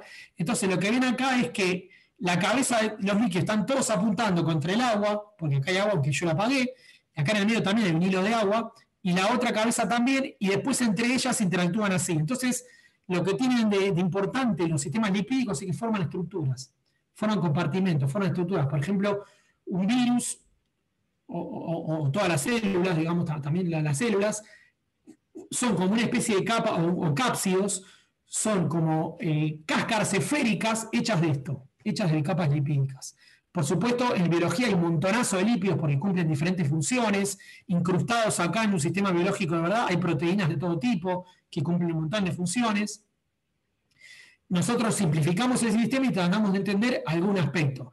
Y en este caso lo que tratamos de entender es cuánta fuerza teníamos que hacer para poder perforar esa bicapa lipídica y cómo dependía del radio del cilindro este. Porque uno podría hacer un experimento en el cual tiene una célula, le pincha con una pincita, le tira y genera este cilindro que ven ahí, y según qué distancia tenga, uno quisiera ver cómo hace para medir propiedades elásticas, por ejemplo, de esta membrana. Claudio, bueno, acá sí. Pregunta Nahuel si se puede trabajar con interfaces sólido-líquido. Sí. De hecho, nosotros ahora estamos trabajando con eso, estamos estudiando, no lo traje acá el ejemplo, estamos estudiando transferencia de calor, pero uno perfectamente puede poner en la computadora, en la simulación, un sólido y arriba de ese sólido un líquido. Que el líquido puede ser una gota, puede ser un canal, y trabajar realmente con una interfaz sólido-líquido muy parecida a la interfaz macroscópica, digamos. Sí, total. No, en cuanto a lo que se puede hacer, por ahí no lo conté, prácticamente lo que se imaginen. El único limitante, o sea, uno la puede complicar todo lo que quiera, el único limitante, de eso no hablé, pero lo puedo contar brevemente, el único limitante es lo que tarda la compu. O sea, por más supercomputadora que tengas, vos no podés poner una célula entera porque estarías 100 años simulándola. Entonces hay que cortar pedacitos del sistema y estudiarlo de a poquito. Pero esencialmente el limitante es eso, o sea, no puedo poner un sistema muy grande porque tardaría mucho, y no puedo poner un sistema en el cual el proceso temporal es muy lento, la dinámica es muy lenta, porque ocurriría en un tiempo que la computadora no me lo llega a simular. Por ejemplo, les puedo dar un ejemplo, el plegamiento de proteínas. Si yo agarro una proteína al estilo y la pliego hasta que se forma la forma biológica, eso es difícil estudiar con supercomputadoras, con simulaciones en realidad, porque eso es un proceso que tarda del orden de microsegundos, inclusive se acerca al segundo. Entonces, meter exactamente eso en la computadora es muy complicado porque hay que simular 5 años, digamos. Pero, digamos, en cuanto al sistema, puedo poner un líquido, puedo mezclar un sólido con un líquido, podés hacer lo que quieras. Podés hacer, les digo la verdad igual, si bien yo podría inventar moléculas, inventar materiales y ver lo que pasa. Bueno, por ejemplo, la industria farmacéutica usa muchísimo estas técnicas de simulación. En vez de hacer los experimentos y probar con un montón de moléculas, primero lo ponen en simulaciones numéricas, ven qué es lo que pasa con la molécula y recién después a los candidatos que sirvan para algo, que tengan ciertas propiedades, recién a esos hacen los experimentos. Acá te pregunta Gustavo, perdón, si las computadoras cuánticas sería un gran avance, o no sé si lo afirma o lo pregunta vos. Es una buena pregunta. Mirá, no sé tanto de computadoras cuánticas, hay otra gente de CONEA que sabe más, Pero yo creo que para este tipo de cálculos no tanto. Sí sería un gran avance para cálculos cuánticos. Pero acá nosotros hacemos cálculos clásicos, o sea, esto en definitiva integramos las ecuaciones de Newton. Para otra cosa que las computadoras cuánticas serían importantísimas, son para criptografía. O sea, si realmente se hace una computadora cuántica usable, ahí va a haber un problemete con las criptomonedas, con Bitcoin y con todo eso, porque serían muy rápidas para desencriptar.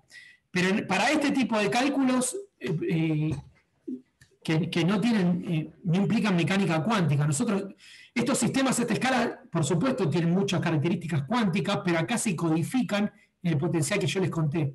Entonces terminamos haciendo mecánica clásica, porque la cuántica la codificamos en ese potencial. O sea, entonces la respuesta es, creo que no o no lo sé, respecto de cuán rápido serían las computadoras cuánticas para esto. Bueno, entonces yo les agradezco, más o menos esto lo quería contar, ya hablé bastante, así que, no sé, podemos charlar un poquito más. No sé, la gente que esté escuchando, cuánta gente hay al final del secundario, cuánta gente hay ya en la facultad, cuánta gente hay, gente más grande que se interesó. Bueno, hay de todo, y bueno, pregunten o comenten. Dale, mientras se generan preguntas para los que estén en secundaria o en la facultad, quisiera hacer lo que me dijiste, Andrés. Exactamente. De hacer mi evangelización de Linux. Por favor, aprendan Linux. Es absolutamente fantástico y fabuloso e importantísimo para la parte. Aprendan Linux, aprendan Python, aprendan algún lenguaje rápido, C, C++ o Fortran moderno. La verdad que para esto es súper importante. No lo dije, pero estas supercomputadoras que les dije, en este momento me fijé ayer, iba a hacerles el chiste mirando online, pero se los puedo decir. La lista esta de las 500 computadoras más importantes del mundo, el top 500.org, que al que le interesa le recomiendo que lo mire, tiene un montón de información ahí. Se actualiza cada 6 meses, y me fijé en la lista de junio, que salió hace poco, junio de 2021, el 100% de las supercomputadoras usan Linux. El 100%. Entonces, o sea, que eso en una época, o sea, en el año 96, cuando se empezó la lista, la mayoría tenían sabores comerciales de Unix. Linux fue creciendo, se comió todo, digamos. Porque es tremendamente, o sea, lo que tiene Linux es que de hecho, ustedes tienen por ejemplo, estos programas que me preguntaba Martín antes, si ustedes quieren jugar con un programa de dinámica molecular, ya viene directamente una distribución de Linux.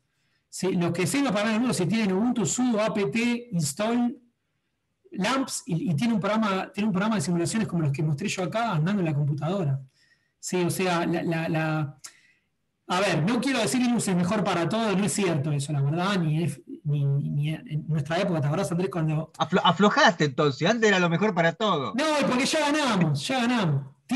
Cada persona que, o sea, ya la ganamos, no estoy jugando a la batalla. O sea, cada persona que tiene acá tiene un Android que no es otra cosa que un sabor de Linux. Acá te pregunta Bianca, ¿dónde se aprende Linux o Python? Bueno, podés hacer un curso online, tenés infinito material. Bianca, ¿qué edad tiene? ¿Y qué estás haciendo? No lo sé. Esto la magia de la virtualidad del laboratorio cero. Sí, claro. 18 te dice. Sí, no, entonces si tenés 18 yo te diría metete en YouTube a full, debe haber miles de cursos, aprendé, se pueden hacer cursitos también seguramente, si tenés ganas, si te copás de aprender sola es buenísimo.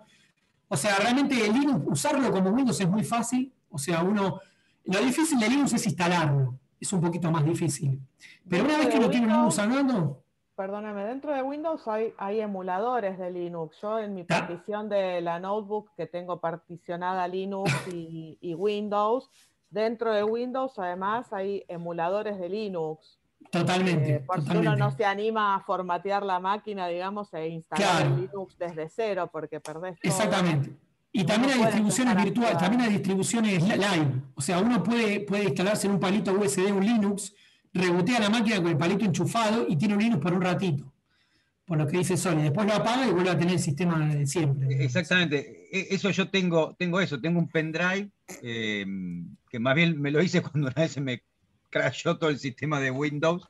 Para Claro. su regocijo, mi Windows explotó. Claro. Es biodegradable. Como El llevó problema de Windows es eso, es tan avanzado que es biodegradable, se va rompiendo solo. Exactamente.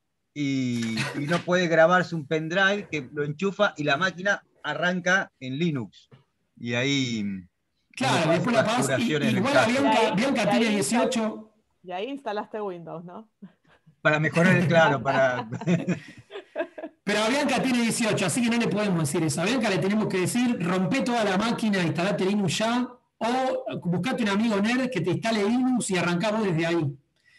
Yo eso lo súper recomiendo. La verdad que una vez que te instalas es súper fácil de usar, es súper, de verdad, lo vi recientemente, digamos, o sea, uno lo puede usar casi como si fuera Windows, pero además lo que tiene Linux que ya te viene de fábrica una cantidad bestial de software y de programas para fabricar programas. Eso ya viene. Entonces, si te interesa la compu, te interesa programar, te interesa hacer aplicaciones, te interesa juguetear con eso, es totalmente importante. Dicho sea de paso que... Fuera sí. de broma, es una herramienta, me parece, importantísima y lo va a hacer cada vez más, ¿no? Cada vez más. De hecho, yo tenía una pregunta asociada. ¿Cómo es el futuro de los estudiantes? Si acaso se quedan en la academia. Academia uno denomina a hacer papers, a hacer investigación básica o aplicada, pero desde lejos. O se van a la industria, ya sea de cosas materiales o de software. Claro. ¿Cómo es bueno, justamente, yo ahí tengo una especie de pena, porque nosotros, los chicos estos, todos le conté, están todos trabajando para la industria, todos están trabajando como científicos de datos y cobran 3 veces más que yo, me alegro por ellos. Pero, digamos, estaría bueno que alguno se quede haciendo ciencia, digamos, también. Pero sí, lo que se aprende acá es totalmente importante para todo lo que, no sé, lo que les debe sonar, inteligencia artificial, machine learning, ciencia de datos. Todo eso tiene que ver con esto porque nosotros lo que hacemos, justamente, una de nuestras tareas es analizar bestialmente, o sea, hacer programas que analicen una cantidad bestialmente grande de datos. Y eso es lo que quieren hacer las empresas que trabajan con datos, digamos, ¿no? A pesar de que no hacemos lo mismo. Claro, pero las herramientas estadísticas son, claro, son muy fuertes. Y te diría más, las herramientas computacionales también. Porque, digamos, si vos, o sea, bueno, eso no lo conté. ¿Qué es lo que sabe una persona de nuestro grupo que trabaja con nosotros? ¿Qué es lo que aprende a nivel computacional? Bueno, por supuesto, Linux a morir. O sea, no es posible trabajar con nosotros si no tenés un laboratorio Linux, digamos, ¿no?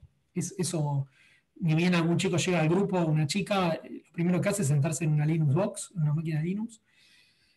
Pero, digamos, para hablar seriamente el lenguaje de programación, uno aprende un lenguaje duro y lenguajes blandos. El lenguaje duro sería Fortran 90, C, C++, para los que saben algo, que es un lenguaje que es difícil, es un poco difícil, pero es un lenguaje que hace que la computadora corra rapidísima. No les conté en qué están hechos los programas, esto que hablamos. Los programas nuestros están hechos en Fortran moderno, pero estos programas de simulación de dinámica molecular, si los bajan, están hechos en C o en C++. Esos son lenguajes duros. Eso lo tenés que aprender porque necesitas tocar piezas del programa, tocar partes del motor para que el programa haga ciencia nueva. Pero después, para analizar los datos, uno no tiene por qué quedarse en ese lenguaje duro, y ahí pasa un lenguaje blando, que ahí sí sería el terreno de Python, o Bash, o Awk, para los que saben, o con la combinación de todo eso, para poder analizar datos, lo que se llama el postprocesamiento de esos datos. Entonces, efectivamente, para hacer simulación computacional hay que aprender las dos cosas. No es que estamos solo con la pantallita negra haciendo cosas duras, también tenemos que hacer muchas cosas blandas, y de visualización. O sea, yo vendría a ser una especie de blandito para vos. Y sí. Sí. Claudio, usted, no sé, ¿alguna vez se dio que al revés, digamos, en vez de que se vaya un estudiante tuyo hacia la industria, sea del software o de objetos, que ustedes puedan prestar un servicio de cálculo, de computación, de simulación? No, en nuestro grupo no lo hicimos eso. Yo creo que habría una posibilidad, por esto que te conté, por ejemplo, de las farmacéuticas. Yo sé que lo usan a full en nuestras técnicas, pero nosotros nunca lo hicimos. Pero sí lo que hicimos, ahora que no es que lo hicimos, pero una cosa que sí pasó es una persona que vino de la... Nosotros ahora tenemos un colaborador que él trabaja en la industria, trabaja en ciencia de datos y es también licenciado en física y quiere hacer ciencia también.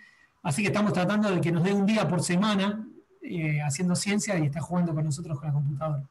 Él la rompe programando, o sea, con él programar nunca fue un problema. Es más, espero que me enseñe a mí porque trabaja de eso y la rompe. Y la idea es mezclar un poco lo que hace él con lo que hacemos nosotros. Claro, buenísimo. Acá te pregunta Melanie si podrían escribir los lenguajes blandos, Python y cuáles más eran. Sí. A ver. ¿Pusiste? Sí, pero, o sea, a ver, para empezar, Melanie, ¿qué edad tiene? Porque yo quiero...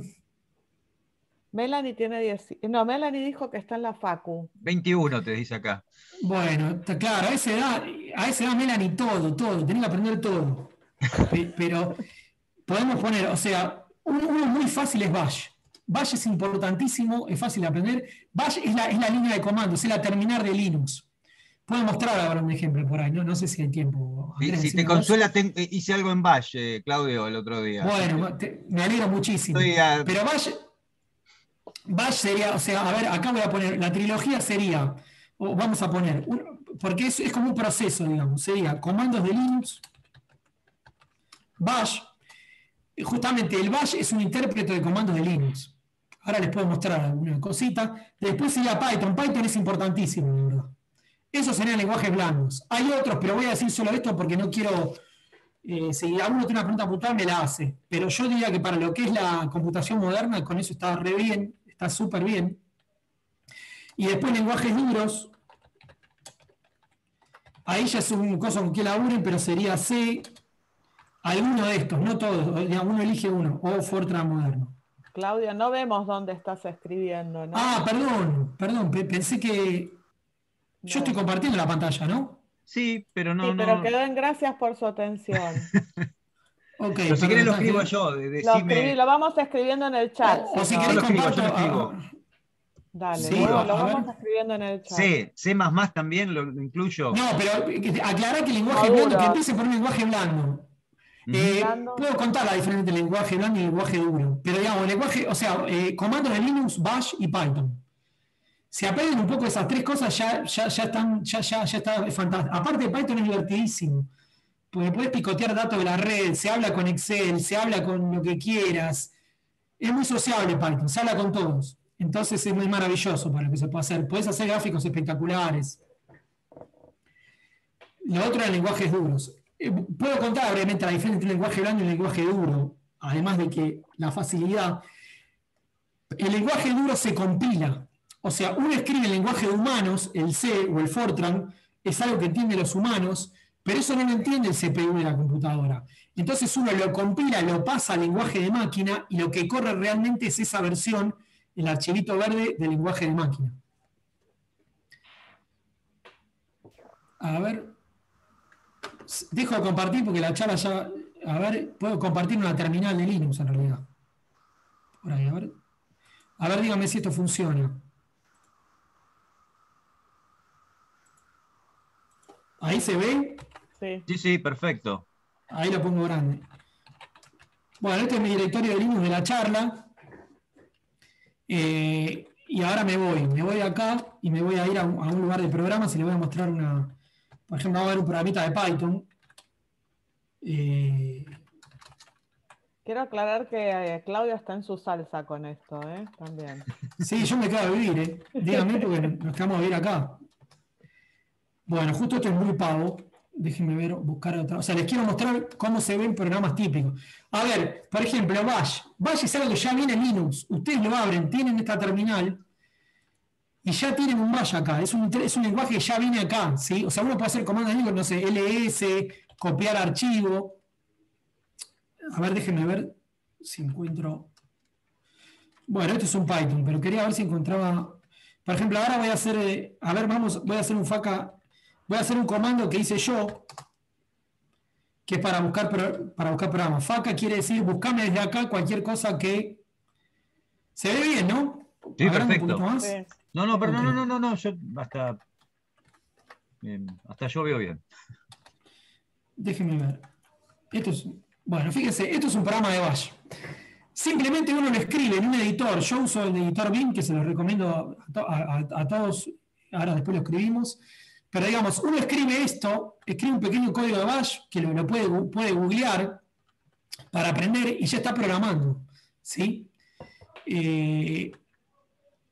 O sea, esto ya es un programa y esto viene con el solo hecho de tener una máquina de Linux. Y permite, o sea, se lleva muy bien con el sistema operativo. O sea, Bash es algo que se habla con el sistema operativo. Entonces, por ejemplo, fíjense, supongamos, vamos a ver, agarra un programa de Python ahora, no de Bash. Es más o menos lo mismo. Acá le digo al sistema, entendémelo con Python. Y acá hago distintas cosas. Todo lo que empieza con un hash, lo que está en verdecito en mi pantalla, es un comentario. O sea, eso lo hago para entender yo. Pero no ejecuta nada. no ejecuta nada. Bueno, de hecho esto es muy interesante. Esto no anda este programa, pero esto es para bajar el precio de un bono. Es para bajar el precio de un bono de internet. O el precio de una acción de alguien que estaba jugando con una cosa. Pero, por ejemplo, supongamos, le voy a mostrar una cosa típica de Linux. O sea, yo ¿qué es comando de Linux? Yo ahora hago en esa cosa, en ese archivo, quiero buscar. A ver. Vamos a poner hash. Por ejemplo, ahí lo que dice, esto que ven acá, es un mini programa de Linux. Es lo que dije, línea de comandos. Que le estoy diciendo, buscame todas las líneas que empiezan con hash, con este numeral, que están adentro de este archivo y decímelas. Y ahí me los tira. ¿Sí? Ahora esto lo puedo entubar a otra cosa. Estoy haciendo un programa on the fly. Esto es maravilloso. Esto se llama casual programming, programación casual. O sea, no que me estoy diciendo en la cabeza, voy a programar una cosa. Estoy jugueteando y voy complejizando las cosas y termino haciendo un programa. Entonces, fíjense, esto lo entubo, esto se llama entubar, lo entubo a otro programita, mini programita, que le voy a decir que me filtre la palabra print, por ejemplo. ¿Se entiende? Entonces, fíjense, primero filtró acá. La salida de acá la mandó a otro programita, mini programita, que filtra todo lo que empieza con print. Entonces de acá llego acá. El colorcito me lo pone en la terminal misma.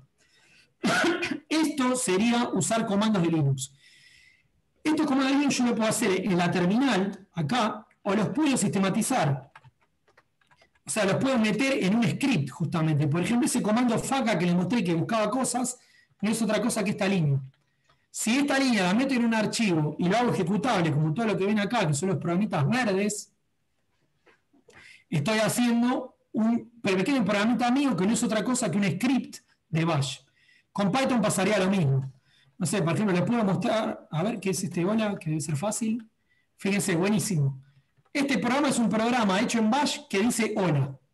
Nada más. Vamos a ejecutarlo. Lo ejecuto, hola, y me dice hola. ¿Se ve ahí? Uh-huh. Sí. También podría hacerlo en la línea de comandos, podría hacerlo acá. Y me dice hola, ¿sí? Entonces, todo lo que uno va haciendo en la línea de comandos lo puede sistematizar en esos scripts. Python sería una versión 2.0 de eso, que además de tener los comandos, las cosas tipo lenguaje de programación, loops, for, if, los que saben eso, tiene una cantidad bestial de bibliotecas que dice otra gente, pesadísimas, que hacen otras cosas. Después otra cosa interesante de Python es que se puede hablar con Fortran, con lenguajes duros. Bueno, no quiero molestar más, pero creo que les di un pantallazo de eso, digamos.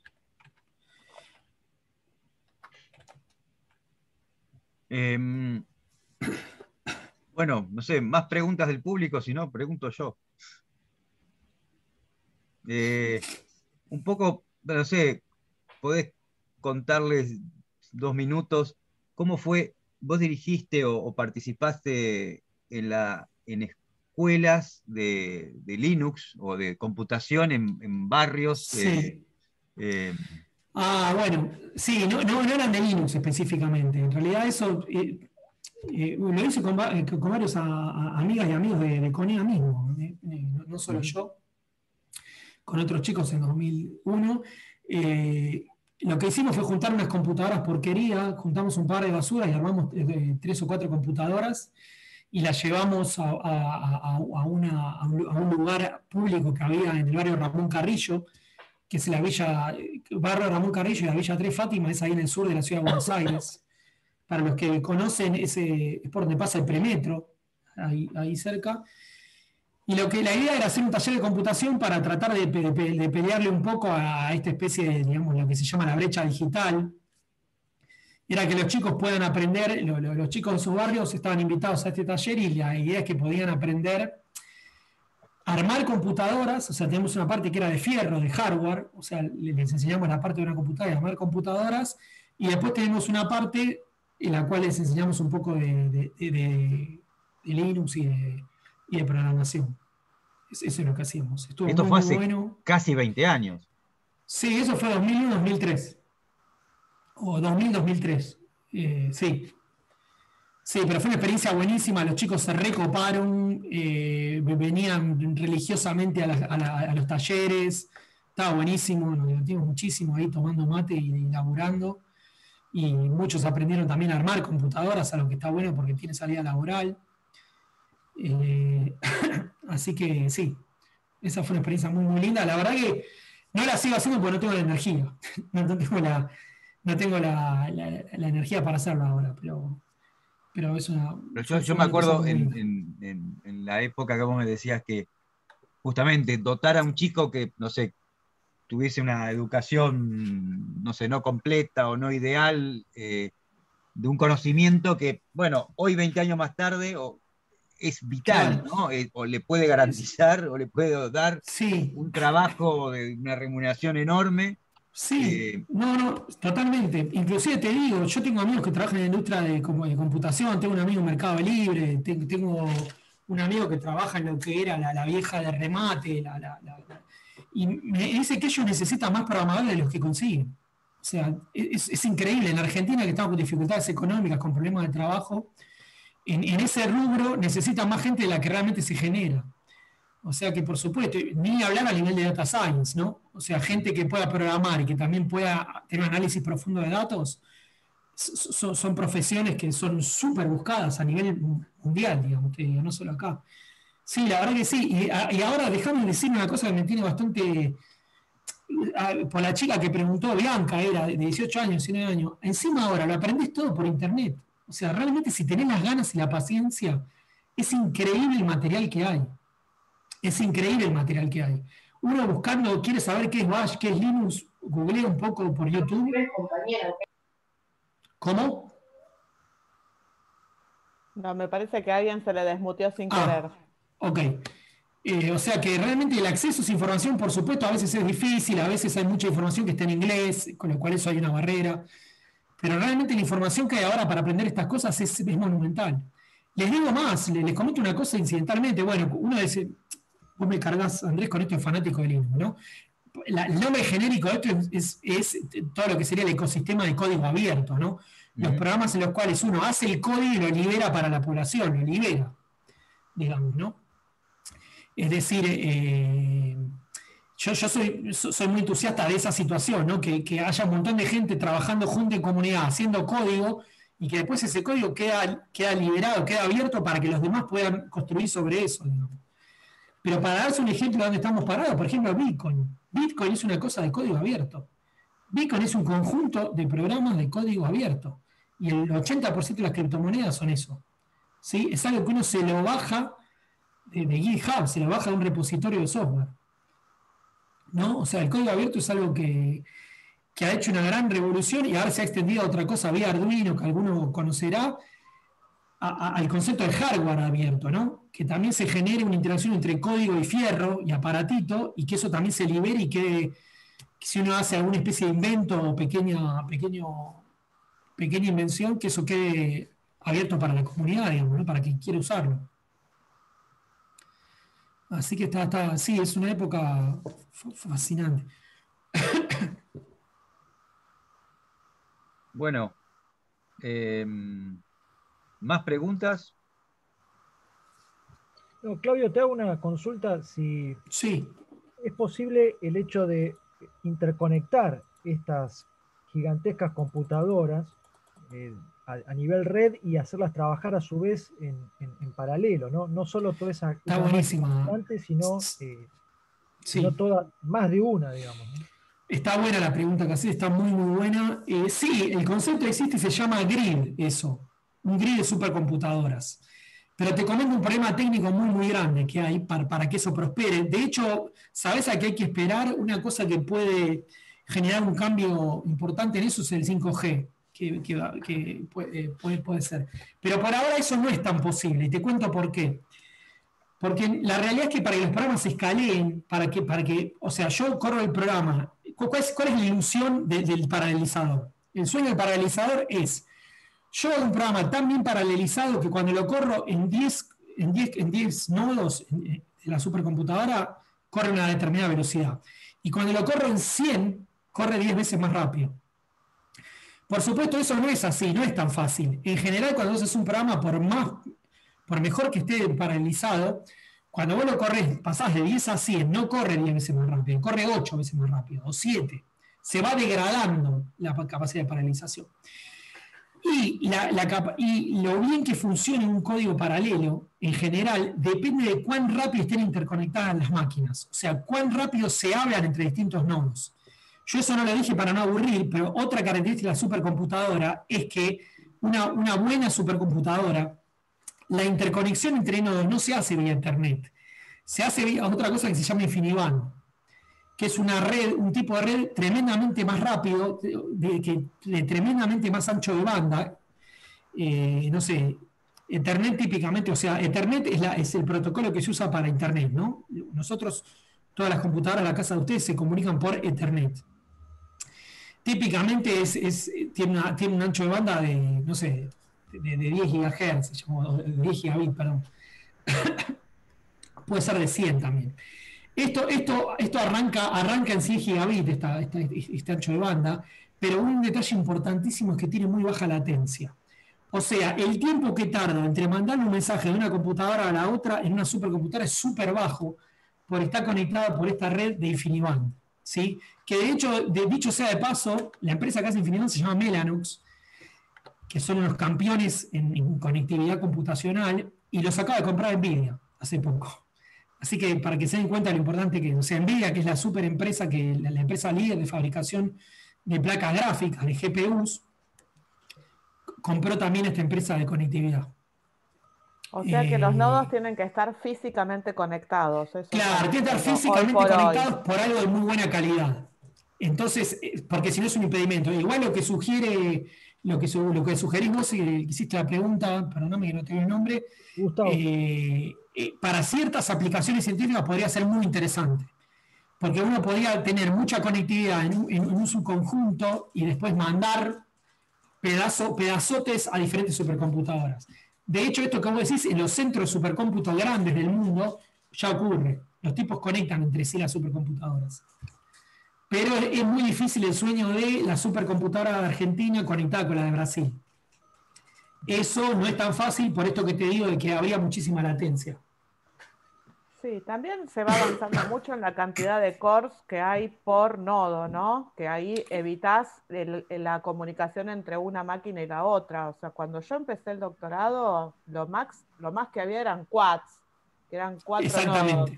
Después claro. Pasaron a octos y hoy por hoy se hacen, no sé, de 48 nodos. Y nosotros en nuestro clúster tenemos clúster con 48 cores. Claro. 48 y eso tiene otra ventaja, Sol, déjame decirlo, porque en la capa esta de complejidad programacional que les dije, comandos de Linux, lenguaje blando como Python, lenguaje duro como Fortran moderno o C, el siguiente que viene, que sería paralelizar, que no dije nada de herramienta de paralelización, cuando vos tenés muchos cores en la misma computadora, se puede paralelizar con una técnica que se llama OpenMP. Escribímelo, Andrés. OpenMP, que lo que tiene que es súper fácil comparar con otras técnicas de paralelizar. Que eso hasta lo pueden hacer ustedes en sus casas. Se instalan hoy en Linux y pueden estar jugando en 2 horas cómo paralelizar con OpenMP en los 4 cores que decía Solange o los 8 cores que tengan en sus casas. Entonces, bueno, lo que tiene una máquina mini core, o sea que un nodo tiene muchos nodos, muchos cores, como decía Solange, tiene la ventaja que también eso es más fácil de paralelizar técnicamente. Es menos laburo. Claro, y ahí además no tenés transferencia de datos de o sea que te haces independiente del cable, digamos, de la conexión entre Exactamente, una porque es máquina y la memoria otra. compartida, o sea, todos los procesos, exactamente, todos los pingüinitos de Linux que les puse, leen los datos del mismo banco de memoria. Esa es la facilidad.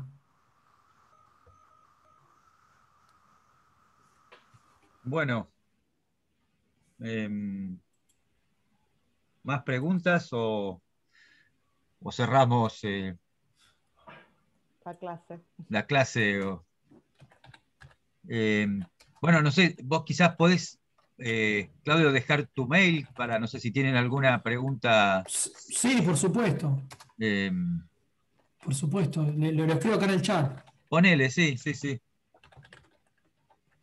¿Alguna pregunta? O si les gusta la ciencia y tienen 18 años y van a hacer una carrera de física o de química o de ingeniería, en lo que sea, y después cuando estén más tienen ganas de ver en qué andamos, nosotros estamos siempre encantados Sí, de aparte sumar también gente capaz al que hay, grupo. no lo sé en este instante, pero hay chicos que están viendo qué doctorado hacer, o chicos que están viendo qué tesis de licenciatura hacer, o alguna de esas. Claro. Ahí podés mandar el chivo entonces, Claudio.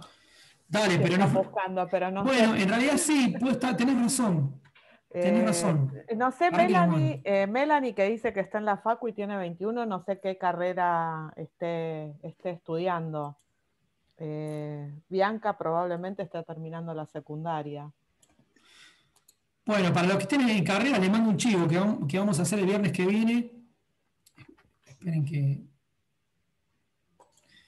¿Cómo abro el chat? Acá está. No, Ah, esperen que no me está. Melanie está en primer año de bioquímica. Bueno. Pero digamos, igual me parece que está bueno. Bueno, a ver si esto anda.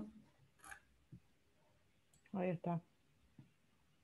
Bueno, espero que haya funcionado esto. No sé. Eso es una cosa que vamos a hacer presentando temas para trabajar con nosotros. A nivel licenciatura, doctorado.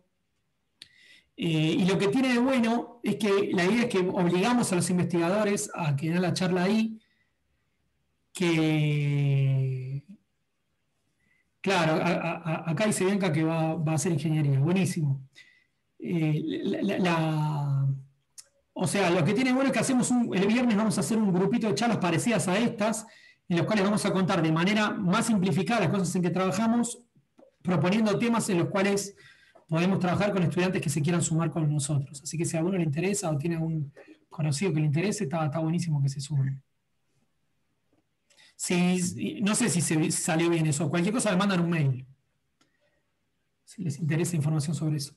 Pero básicamente, bueno, la hora es... Va a ser virtual también, va a ser el viernes a las 14. Viernes a las 14 y ahí está bueno, no lo vi, o lo vi, no lo veo ahora. Acá está el Google Meet, el link de Google Meet. Claro, y cualquier curioso se puede meter, van a ser charlas muy cortitas, de 10 minutos, contando rápido y de manera muy accesible los temas en los cuales proponemos trabajar con nosotros. Lo pongo de vuelta el link para que quede. Esto es Dale. viernes 14 horas, ¿no? Sí, pero cualquier cosa, si a alguno le interesa, que me escriba y yo les voy a responder. Y a Nahuel, que no le respondí, ya te voy a responder también. A la brevedad. Bueno. Mil gracias entonces, Claudio, y gracias a todos por estar. Hasta la próxima.